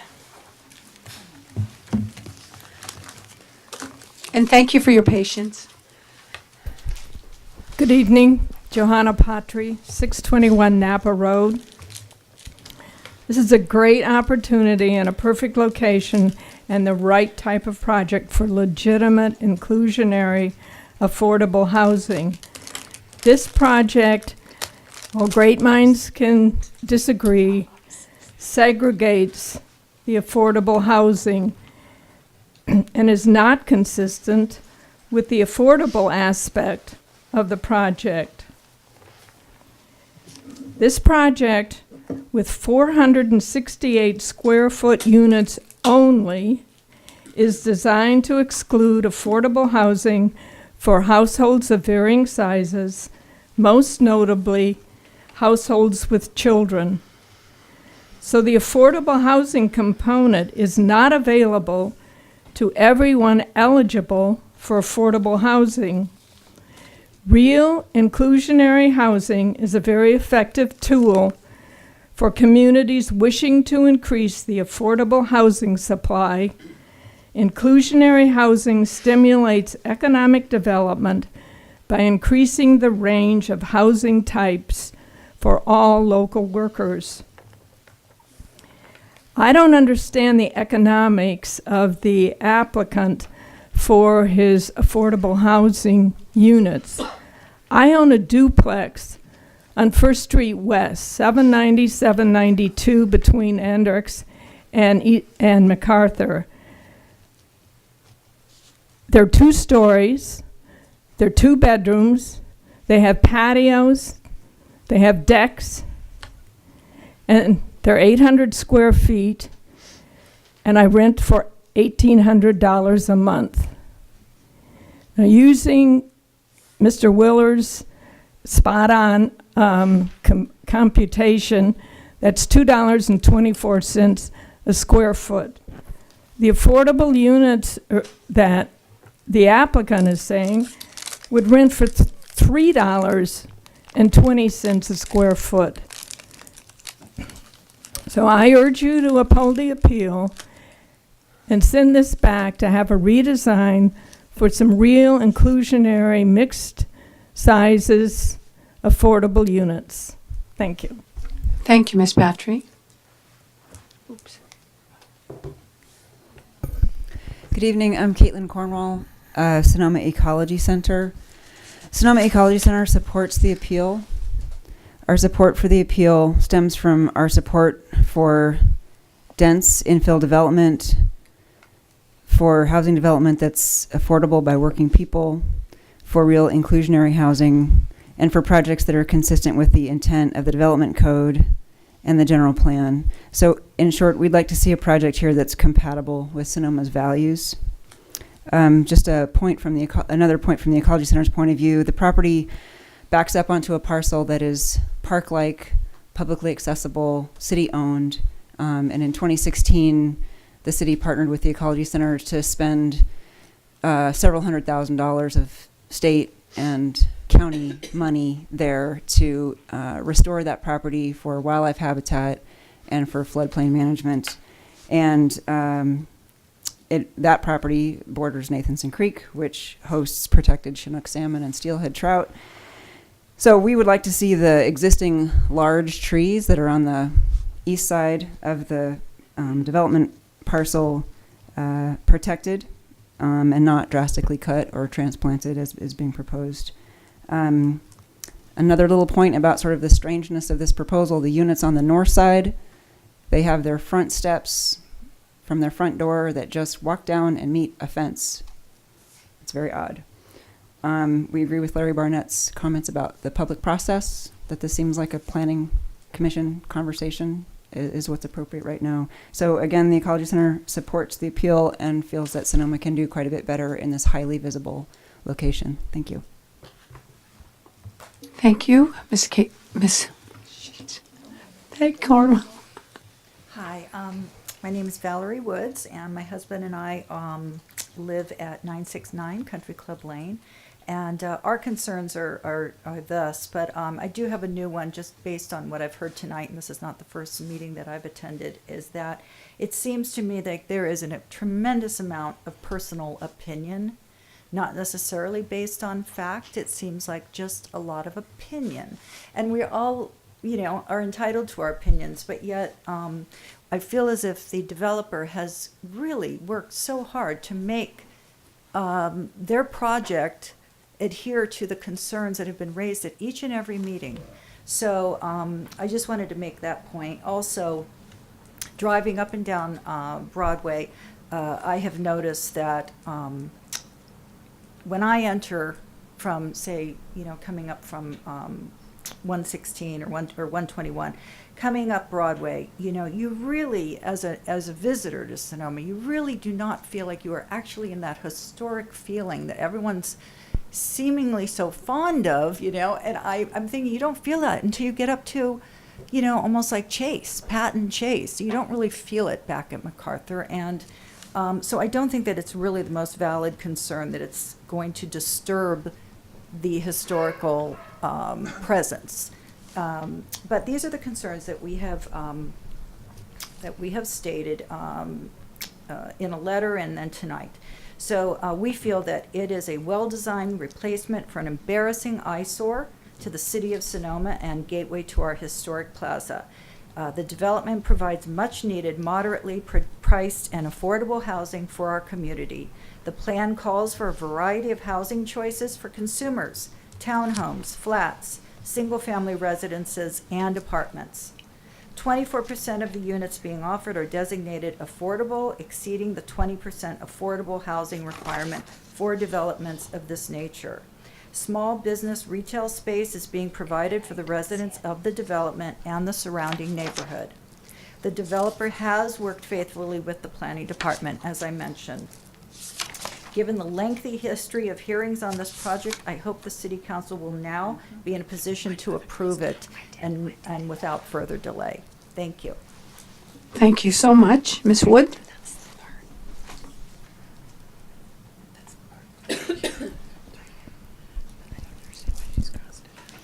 Hi, my name is Sally Romer. I live at 411 Claudia Drive. This is actually the second time in about 3 or 4 weeks that I've come. The last time I came here was for a planning commission meeting, and it was similar in that time too. It was about a proposal that the developers were trying to get by the development code and the city has established in some pretty slippery ways. And I feel like I'm seeing it again. I feel like I'm hearing really valid points where the developer is close to meeting maybe what the development code has set out, but not precisely. And I feel like very much it's your job to take a close look and send it back. When I hear a developer's, be proud of having shown up for 7 meetings, great.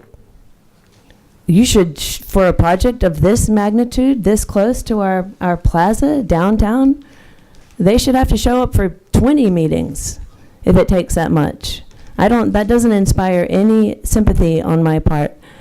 I also, I kind of take exception to hearing that it's objective that it's a problem that there hasn't been an organized resistance. That's the planning commission's job, and that's your job.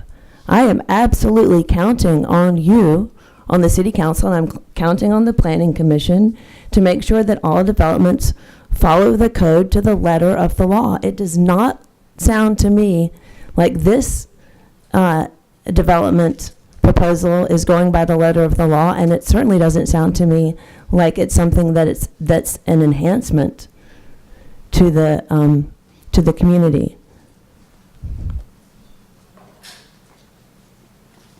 Thank you. Good evening. Kathy Sparing. I live at 442 2nd Street East. I really just came here tonight to hear about this project, and certainly have heard a lot. I have no objective facts to give you. What is coming up for me sitting here is totally subjective, based on my history here. My family been here for 4 generations. I feel I have a real dog in the fight, as they say here. I once was a social worker, so my heart is into the idea of real affordable housing. It seems pretty gratuitous what I hear about some little tiny place that people are going to be paying a lot of money for, and really I don't know how you could possibly live in that small of a place. Hardly one person could. And I think that also, the square footage also includes that veranda thing. So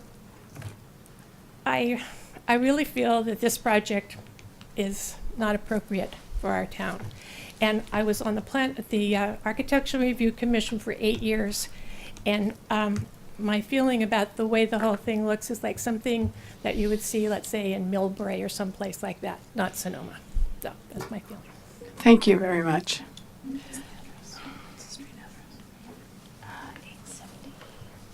Good evening. My name is Paul Hartman, 912 Glenwood Drive. I'm an architect. I have no affiliation with this project. I feel the applicant has proposed a well-balanced solution involving land use, site restrictions, scale, and architecture.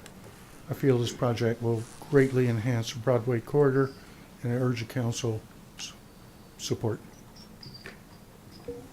Thank you, Mr. Hartman.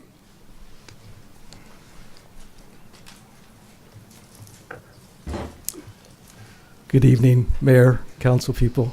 Good to be here. My name is Lou Braun. I live at 871 First Street West in Sonoma. Our development code specifically states, quote, new commercial and mixed-use buildings and alterations to existing structures should contribute to the established Broadway streetscape. I really want to emphasize that word, streetscape. It has meaning, as perhaps Councilman Edwards knows from his time in Planning Commission. And what it means is, it means that our front doors face each other. It faces the street, right? The dominant existing streetscape on Broadway, and this sounds obvious, is that front doors face the street. But that commonplace design seen throughout our town is incredibly important if you want to create a sense of neighborhood and neighborliness. In this project, only 15 units face the street, either MacArthur or Broadway. It's the remaining 18 units clustered inside the development that fail the streetscape requirement. These 18 units are accessed by an interior street, so there is definitely an opportunity to create a little neighborhood in there. Steve Ledson's project, Nicole Lane off MacArthur Street, is a great example of that. Steve has created a beautiful little neighborhood on not a lot of land. But the project before us opted for a different approach, which is why it should go back to the drawing board and be improved.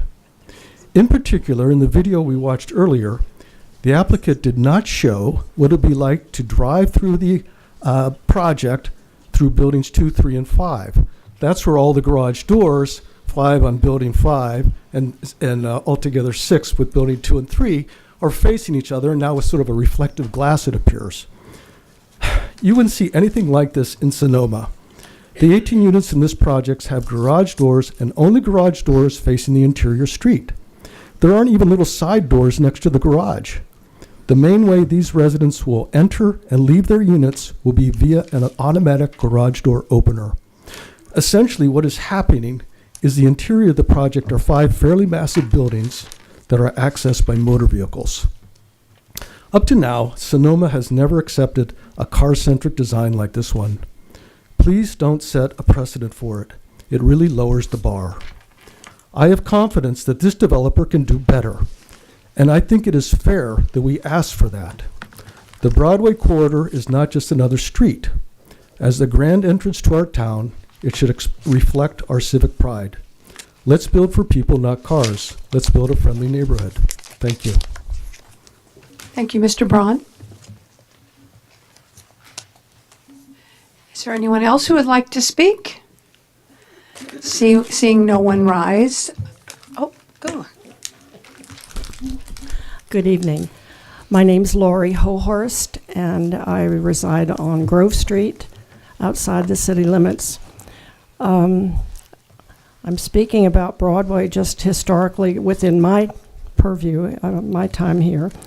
Years ago, when I was fortunate enough to serve on the City Planning Commission, there was a gentleman that took me under his wing and began telling me all about Sonoma and the specialness of Sonoma, and infill in particular. And although I had a lot of reading, a lot of life experience, he taught me more about the things I needed to know to serve as an effective planning commissioner, I think. And he said that infill, especially in Sonoma, would become very critical because you had to do it project by project. And there were rules in general for most things, but you had to use your sensibilities and your knowledge to understand what it meant in a town like Sonoma to keep it that way. Even in those days, we were beginning to talk about the Broadway corridor and Gateway and how important it was to the overall presentation of Sonoma. I think this project, having looked at the story polls, read everything, seems like a project to me from somewhere else that's been made to fit, and I hope you can do better. Thank you. Thank you, Ms. Hohorst.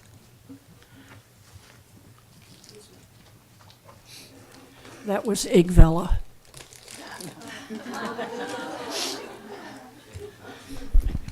Hi, I'm Carol Eubanks. I live at 649 First Street West. I support this project. It looks to me like some of the newer, more improved places that have been built around Sonoma that are very attractive. They're all in their ways different, but they're the same. The architecture is very similar. I live in the same Carneros Loft region as Charlotte Ruffner does, and I wasn't even aware we had affordable housing, whatever that term means, in those 3 units that are there. It fits in with everything. It's an integral part of the community that we live in. We only have 30 units there, and it is not segregated. It's just constructed that way. So there's no stigma, there's no segregation, nothing. So I think that's all in the mind of the beholder, the people that live there. It's up to them to make that designation, but I don't think the architecture is going to be the thing that decides that. I support this project. That eyesore that we have to pass coming down through town, through Broadway, is awful, and it has been awful for a long time. The houses in the historic district, many of them haven't been kept up, so this breathes a lot of new life into that area and improves the way it looks, and hopefully will encourage people to maybe get a better start on the way their project looks, whether it's historic or not. So thank you. I hope you approve it. Thank you, Ms. Eubanks. Is there anyone else that would like to approach the podium? Seeing none, I will close the period for public comment.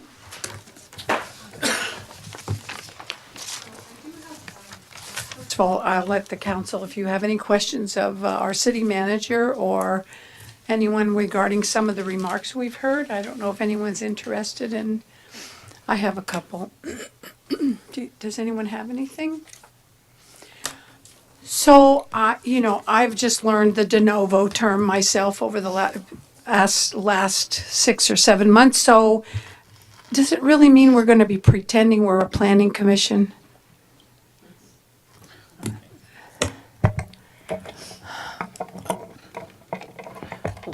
Well, no, it doesn't really mean that. What it means is that the city council has the ability to do anything, for lack of a better word, that the planning commission could have done. And in other words, you can modify the item, you can grant the appeal, you can deny the appeal, you can make changes to the project. You have the ability to, you have the same power that the Planning Commission had to review that project in the first instance.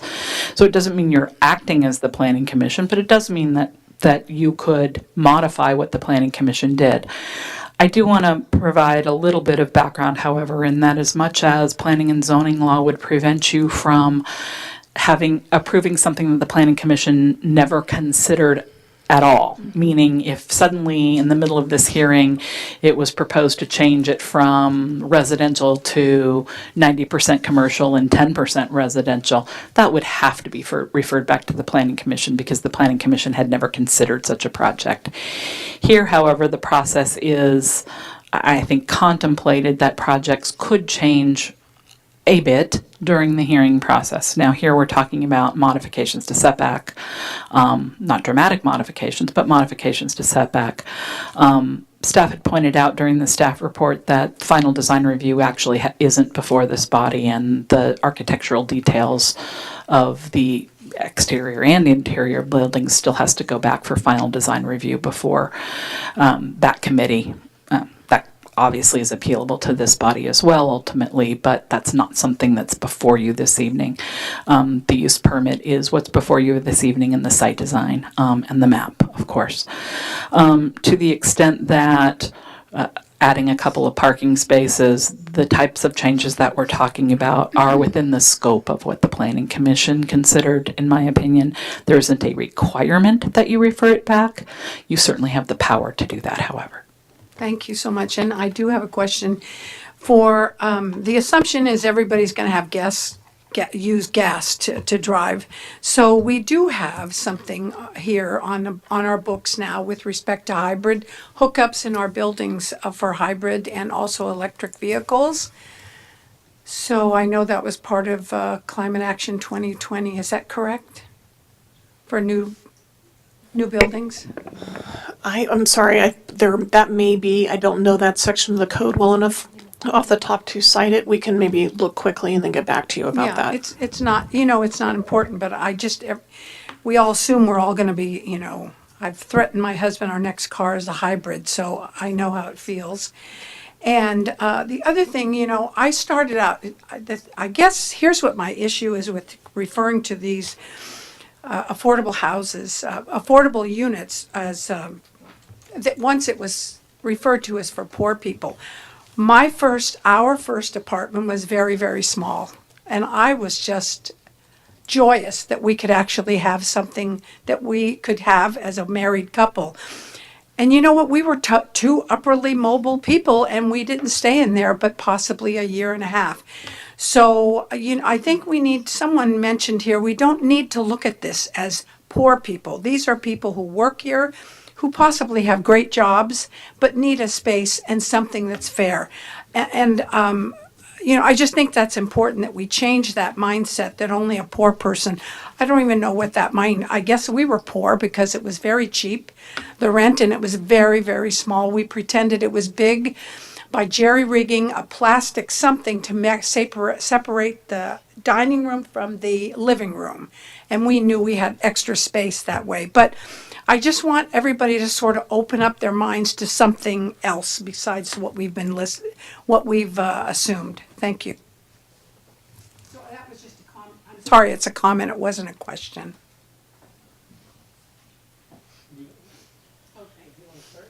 Okay.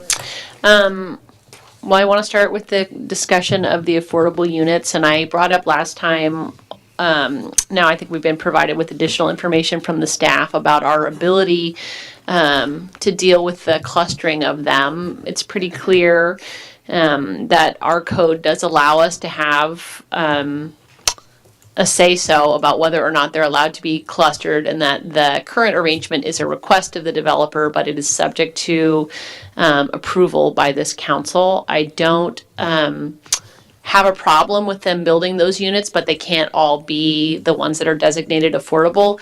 I agree that having some smaller units is a good idea, and on the rental market, I think given the size of them, the prices will be probably about what they're suggesting offering them under an affordable rate. I think that given the square footage, the affordable rate is very close to market rate, and so I totally support them building those so that we can have a mix of units, but they can't all be the affordable units. And I just want to remind the council and public that the code says normally inclusionary affordable units should be reasonably dispersed throughout the development and should be compatible with the design or use of the market rate units in terms of appearance, materials, and finish quality. So from my perspective, I think it's our obligation to disperse those throughout the project. I support having them be for sale, and I think that the goal of having some various size units could be met by having them just be market rate and having other units on the project also be affordable. So I'd like to talk about that tonight. And then with regard to the need for an EIR on the aesthetic question, I have read the case, which is Protect Niles versus City of Fremont. And I think this is a recent case. I think it has a really, the facts of this case are almost identical to the facts of this case. I think it would be very hard to differentiate that case from the facts in this case. And what it said is basically, if there is a fair argument that's put forward on issues of impacts on aesthetics, then the city must ask for an EIR. And I see that the developer has come forward with a substantial report, and the city has had a contract staff review that apparently, but that isn't the standard of an EIR. It would require an independent consultant hired by the city to conduct that environmental investigation and report. And I looked at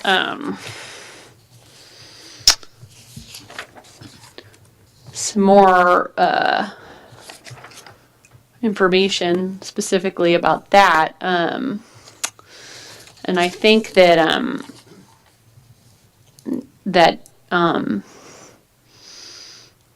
that in this case, given the arguments put forward, we have experts in Bill Willers and Vic Conforti with longstanding, with professional expertise, time in this community. I think it would be impossible to say that they are not experts for the purposes of presenting a fair argument. That has been presented, and then the developer has also put forward an argument, and that given the context of having two experts put forward valid arguments, that an EIR is required with regard to the aesthetics. So that's my thoughts. Mr. Edwards? So I'll start. So Bob Bona, who owned this property originally, died in 2010. And I had to look it up because I didn't remember how long it was. And he was a good friend. I actually have a picture of Bob in my office from Rotary days, because I was president of Rotary in 2009. When I think about this project and think about my history on Planning Commission and so on, and I can take you by any project all the way up to almost up to Oakmont and down to Carneros, a lot of the wineries, lots of different projects that I feel very proud of that I was part of the discussion. Some I actually voted against, and they got built anyway, and I still remember those.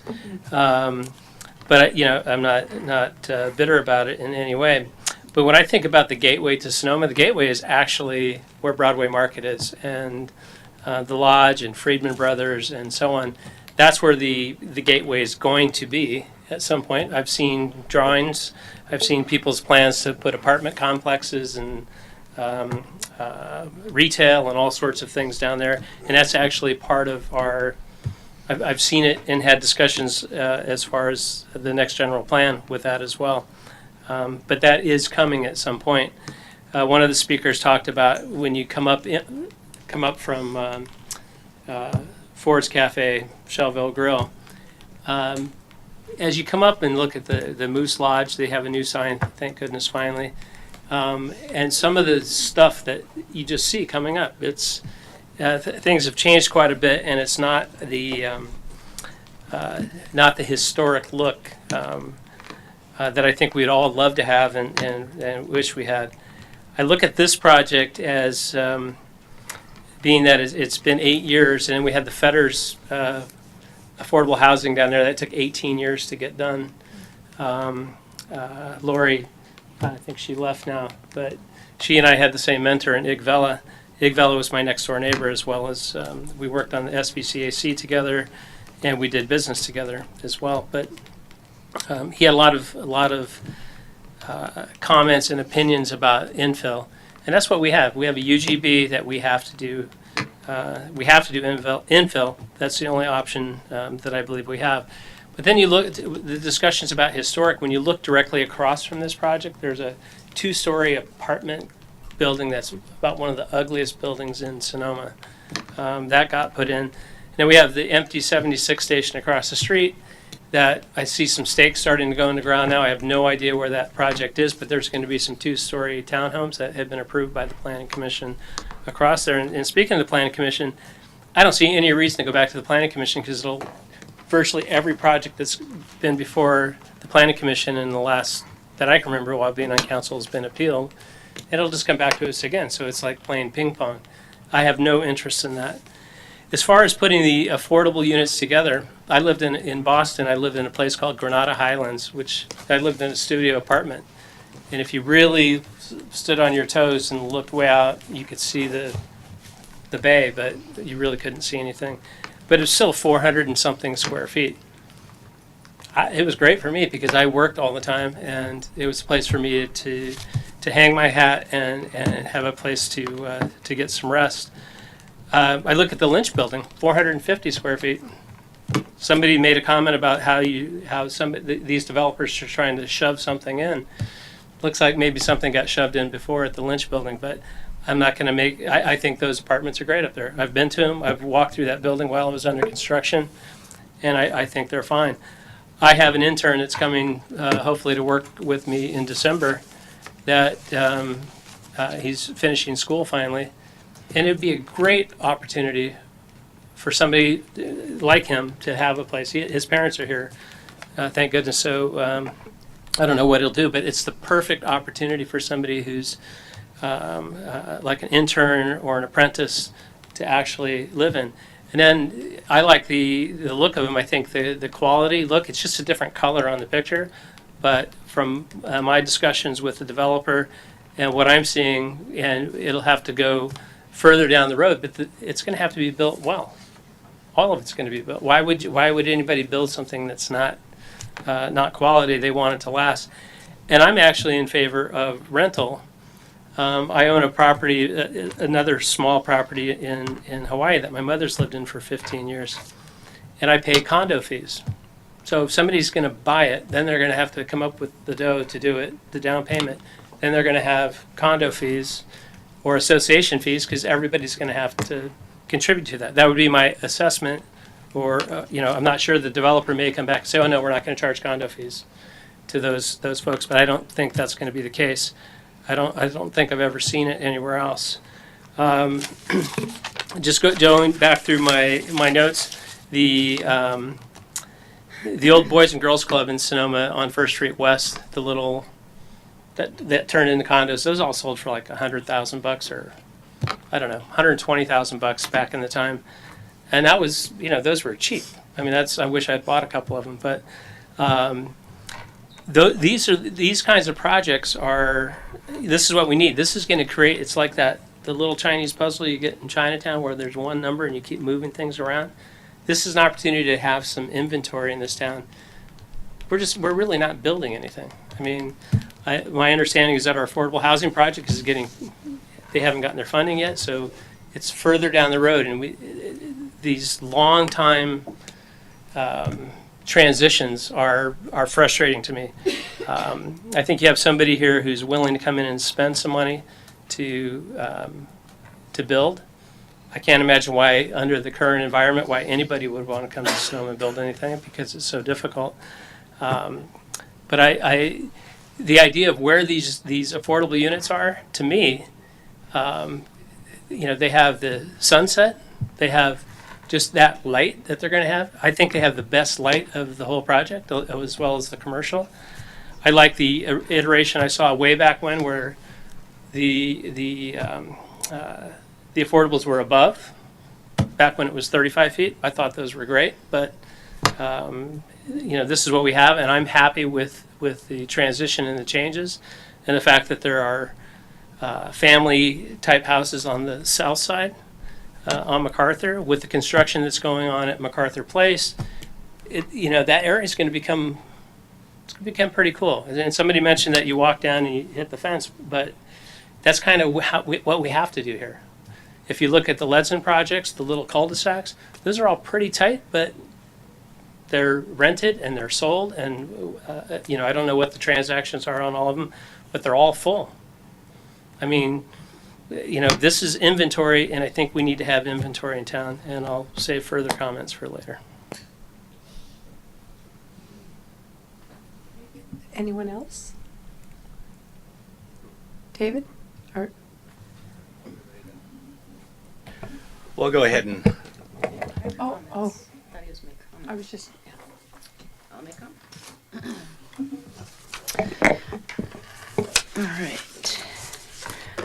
So at the last meeting, I was the one that asked for the continuance because I'd gotten the materials the day before, and hilariously, here we are with plenty of time to review it, but there's been a lot of changes, so my continuance wasn't really helpful in reviewing the old materials. But procedurally, I've had problems also with this constantly moving target. And I know that there is this line somewhere between sort of tweaks to a project versus changing it into a different project. I am still not clear as to where that line is. But I am prepared to talk about this project today. I do think that if the Planning Commission would be a better body to talk about something that has changed so much. And in fact, if you look at the letter that we got from the developers on September 24th, all it is just a big list of everything that's been changing about the project. And they're proud of all the changes they've made. It's been changing a lot, and it's, even up until recently.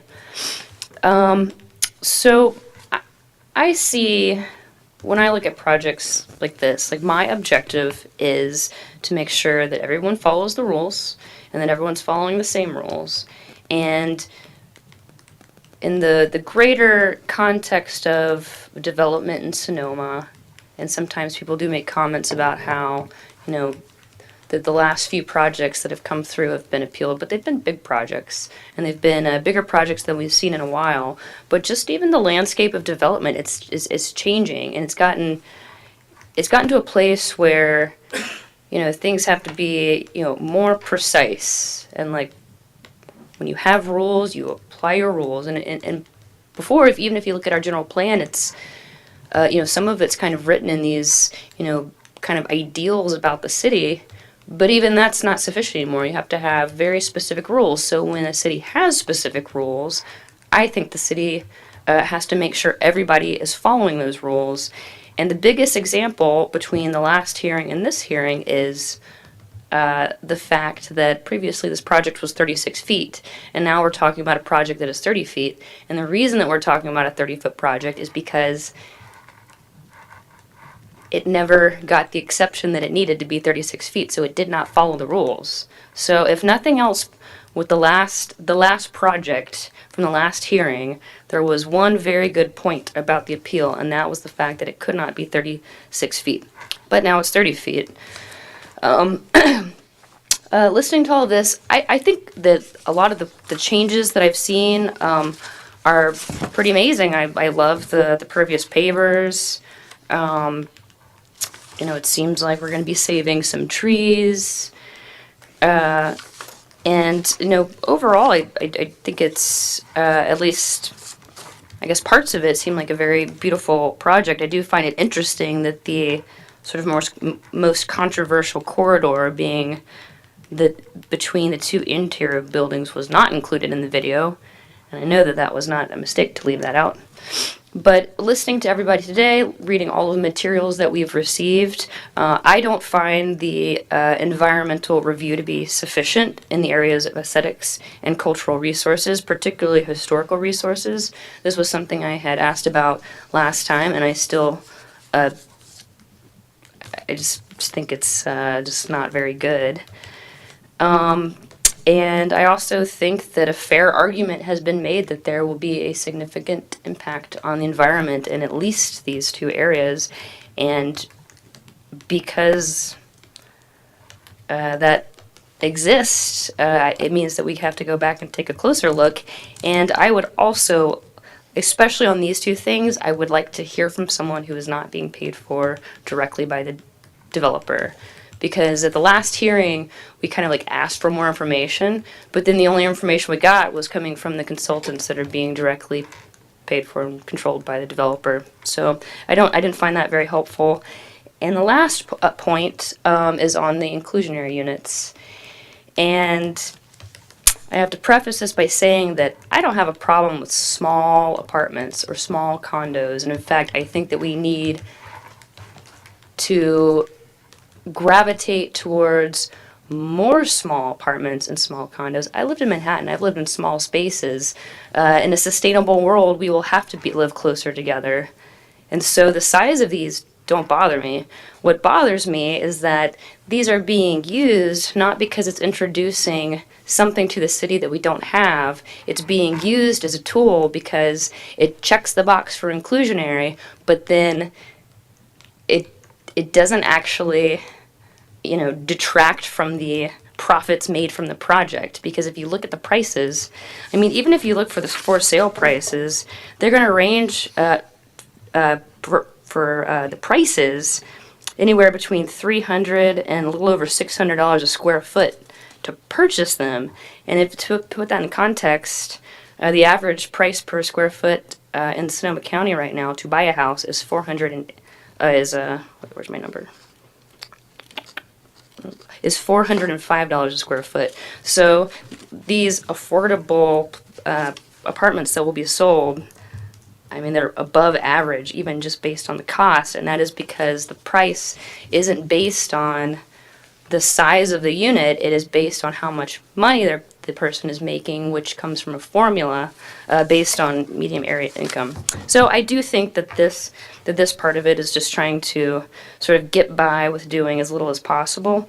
And for that, and because of that, this whole issue of whether they need to be dispersed as they are required to be unless there's a good reason not to, I do not see any good reason to not require them to be dispersed. So I couldn't support this project because it does not follow the law as it applies to where affordable or inclusionary units should be located.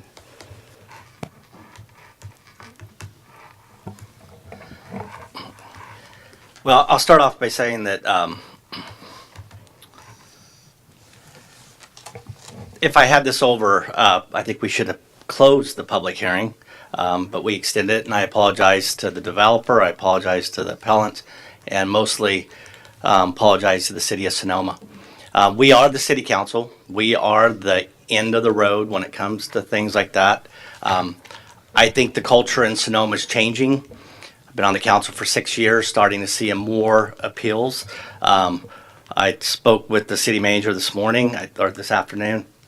I do believe part of the council, we should get some training in land use. I think it would be very important because it seems like a lot more of these are coming up. I do agree with Larry Barnett, what he was talking about, how the project was changing. And that's why, even though if we would have closed it, we could always reopen it. There was an issue with timing and of a staff packet that went to one of the council members. That's all understandable. But I had a really hard problem with the city website talking about things like going from 36 feet or down to 30 feet. I'm on the council with an open hearing, wondering, why is this information on Facebook? It's not in my inbox. And this is part of the culture of changing. And I'm not going to blame staff. I'm not going to blame anybody for that. I just believe that I understand that developers sometimes need to make changes when they hear direction from what happened from the city council. I believe that that's what happened. That's not a problem. But just going into this, I appreciate everyone who spoke today. Any development is going to change something. San Francisco's not the way it was 30 years ago. Santa Rosa sure isn't the way it was 1 year ago. I mean, things change sometimes for the good and sometimes for for the worst, depending on national events and stuff like that. But talking about this, I'm okay with the affordable housing being cluster. I do agree with Councilmember Edwards. They do have the best spot, those positions over there for Sunset. If this was a larger project, I could see that. I do like diversity. And because I do like diversity so much, I would think that it makes more sense for me to have these rentals. I know looking at workforce housing, versus starter housing and different things. If you look at the industry that we have here in Sonoma, among other ones, agriculture, cannabis, the vineyards, it would be nice to have some affordable rentals. So I have no problem with those two. But one thing that I do have a little bit of an issue with, and it's nothing that this council can do, but I think that when we're open and talking about this, I call it dumping. Dumping is when you get this 10 minutes before a public hearing and you're supposed to read it. You're on the council. But there's no way that you can. And I have an issue with that, and I'm hoping that as more appeals come down to the city of Sonoma, the developers and appellants understand that dumping may work in other cities, but here in Sonoma, I hope it doesn't turn into something that we use as a tool. And when I say using as a tool, it's a bad tool to use because it puts a council member like myself where I want to make the right decision with all the facts. And if you get 1,000 pages dumped on you, not that I got 1,000 pages dumped on me, but enough that it's really hard to get prepared for that. So I will say that I will be supporting this tonight. I think it's been a really hard process. I'm not happy. I'm a little bit happier today than I was Thursday. I was very upset when I found out that this was going to be continued. I felt that enough was enough because the city council should be the one who, through the mayor, schedules. And stalling can be a tactic, not that this was being used this time, but I'm just talking about future. I like to keep everything on an even playing field, and I just think we need to be careful. And I did want to have one question to the attorney. We had an endorsement from the Ecology Center. Can you explain that? Can they endorse a project or endorse either way? So, as far as I know, the Ecology Center is not a city entity. It is an independent nonprofit agency. Now, they do have some level of, I believe, city support through your budgetary process, but they are an independent entity with an independent board. Certainly, they have the right to take positions on projects that are before the city council or the planning commission or whoever else, in the same way that any other nonprofit or any other entity does. The council may want to look at some future date what you consider to be criteria for organizations that you provide public money to, but right now you don't have criteria that say that they cannot. Yeah, I just want to bring that up so there wasn't any confusion. Yeah. And the last thing I will say, I did like one thing the developer said. I would like to see the word Cumberland be somewhere in this project. I think that history, especially here in Sonoma, would mean a lot. So I'll let my colleagues speak.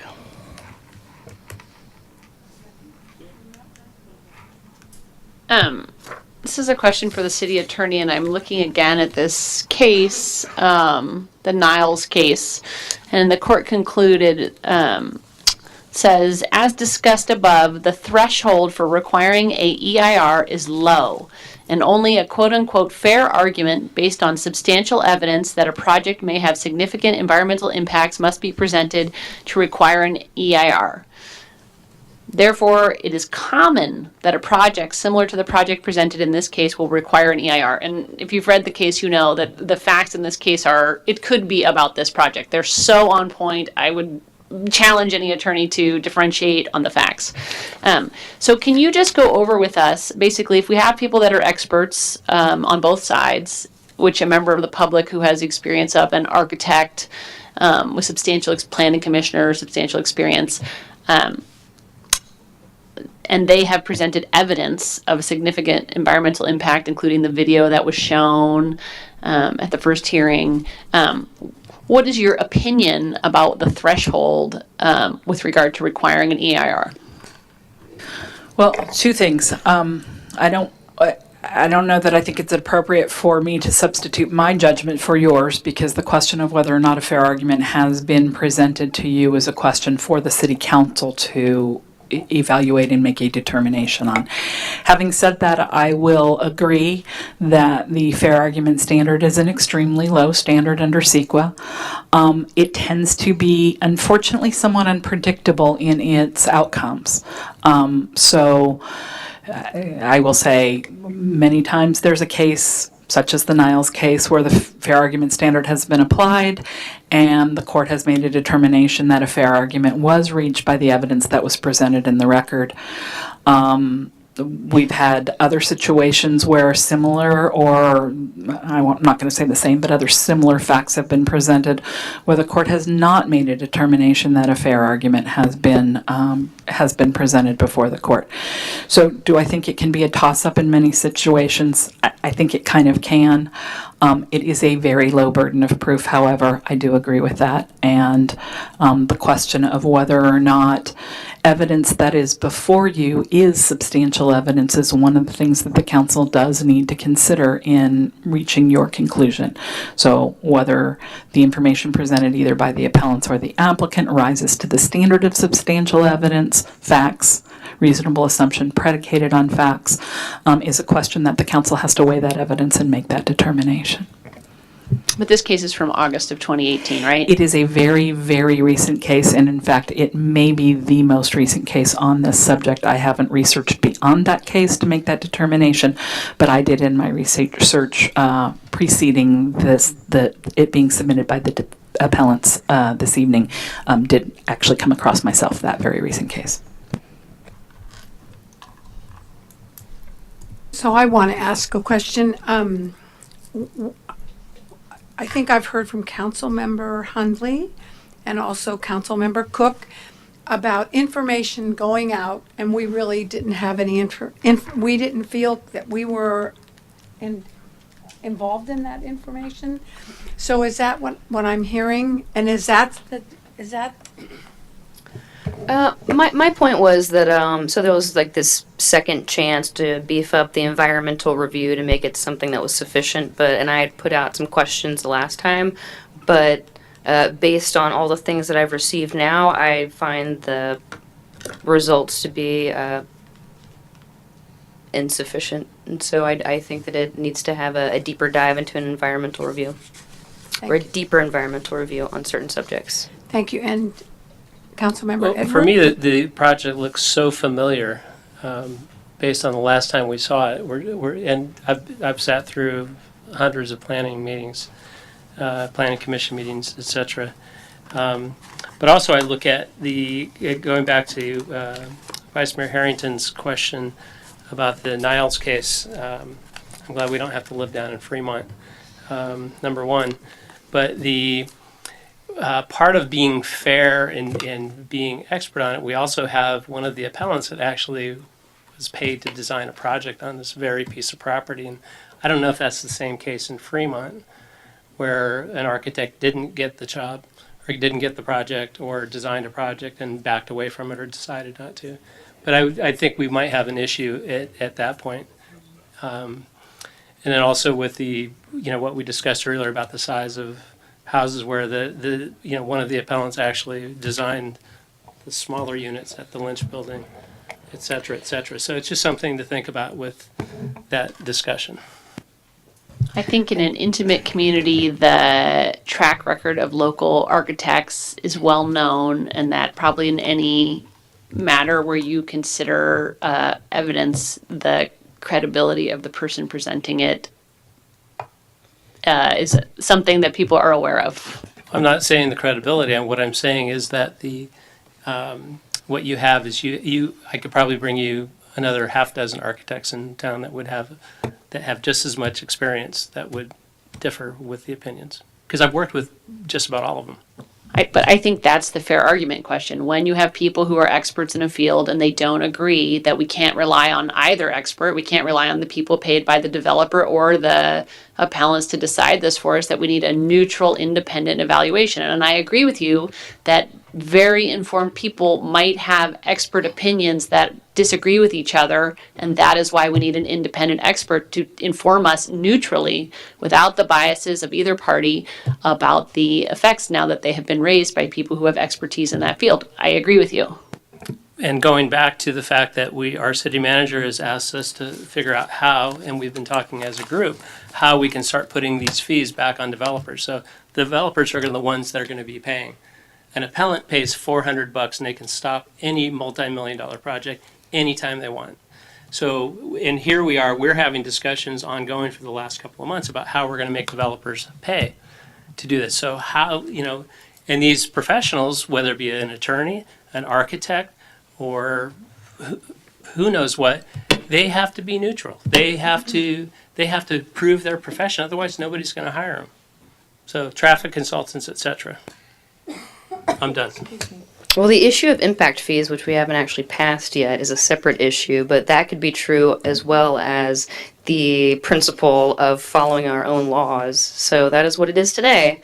We have laws, we will follow them, and the standard, if you don't trust one of the experts that are talking, that is why we get to decide if an argument is fair. And so in this, and particularly here, I would like to learn more about the impacts on aesthetics and cultural resources, and I want to hear from somebody who is not personally invested in the project. David, do you have something? Oh, I was just going to bring it up since the mayor brought it up. You said Hunley and I. No, the only issue that I had was not having this hearing closed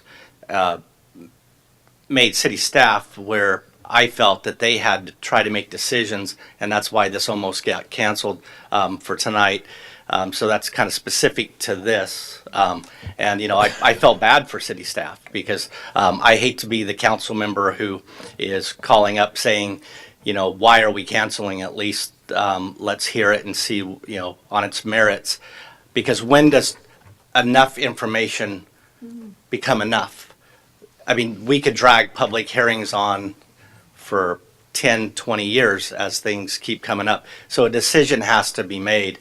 And I was just bringing that up, a little bit of my frustration. And it doesn't have anything towards city staff, the appellant, or the developer. It was just the fact that this body is so busy with a lot of other things that are going on in the city that I respect this process.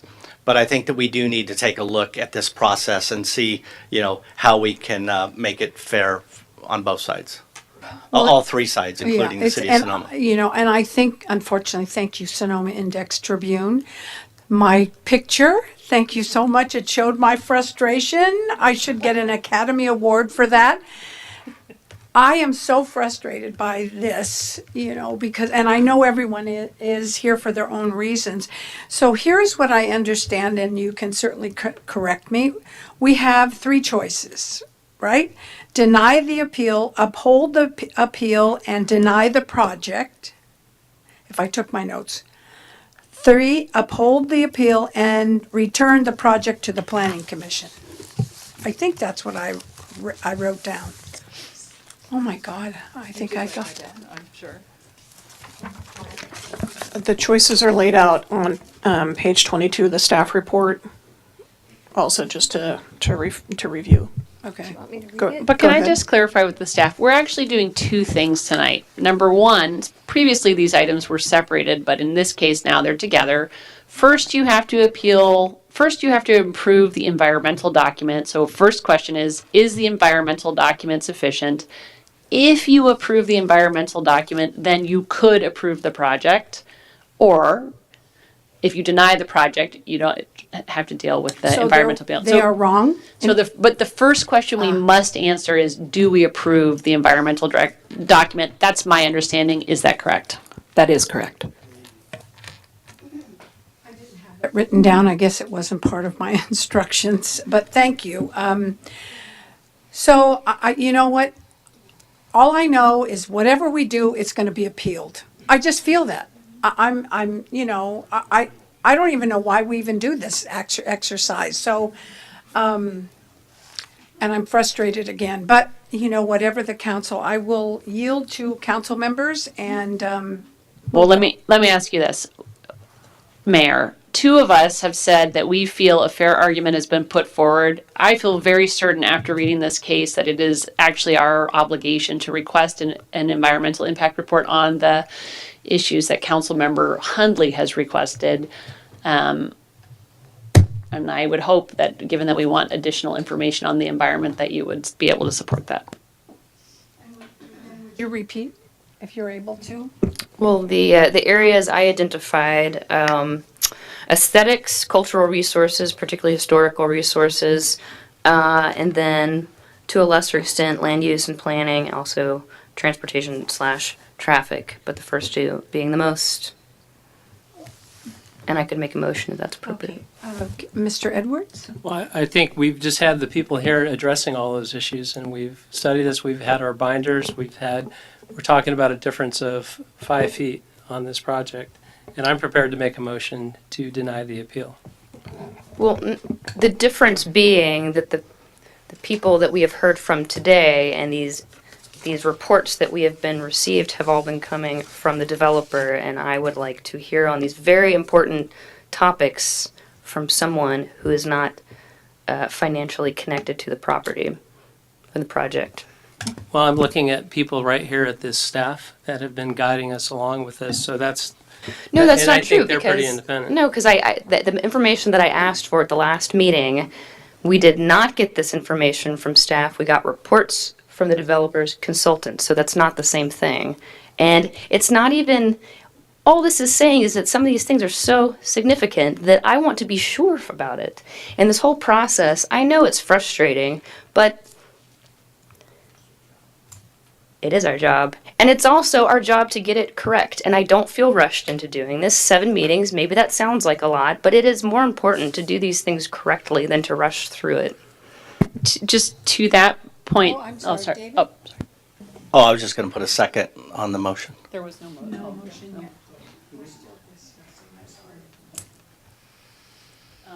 I mean, I asked staff, did the city request these reports? Was the city involved? And I was told unequivocally, no. These are not the reports that we requested. No reports were requested. These were just produced at the behest of the developer. And so now we have an argument about, we have the developer's consultants who've said everything's fine, and we have experts from our community who've said everything is not. So we should have an independent person who is contracted and supervised by the city giving us a neutral opinion about these important matters. I just don't know who's going to pay for that, because it's ultimately going to come out of the developer. I mean, that's what we did. We've been talking about it for months. So I'm prepared to make a motion.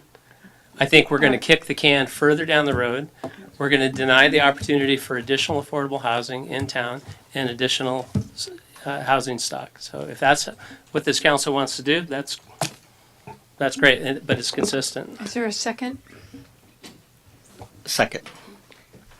So I have a motion and a second. Could I have a So my motion is to deny the appeal. Can't we do it together? I'm sorry, what was the question? I'm sorry, I apologize. What was the question? What do you need for the motion? What motion are you making to deny? I heard deny the appeal, but To deny the appeal, because my computer's acting up, so I can't okay. pull it up. So your motion in terms of the questions before you and the options before you would be to deny the appeal, to uphold the Planning Commission's decision, approve the, which you would have to do in this order, approve the mitigated negative declaration and the use permit tentative map, and site design review, if I got that right. Just the tentative map. Use permit and tentative map, sorry, only those two things. That's my motion. And second. All right. So roll call, please. Councilmember Cook? Aye. Councilmember Henley? No. Vice Mayor Harrington? No. Councilmember Edwards? Yes. Mayor Agramonte? Aye.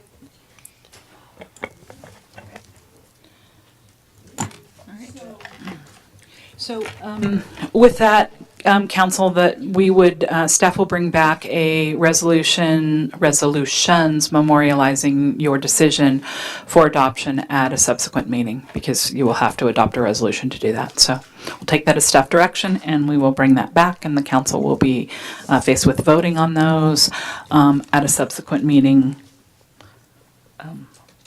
And I'm looking to staff to figure out when that subsequent meeting will be. Yeah, I think what the earliest would be probably the November 5th meeting, is the earliest we'd bring those findings back, because it will take some time to put those together. So I don't want to be held to a date, let me be clear, because it takes time to write these.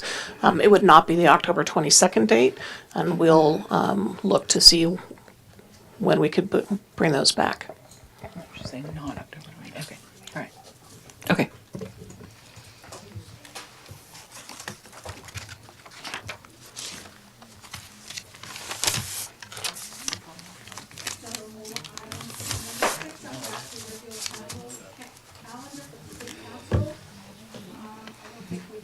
Microphone.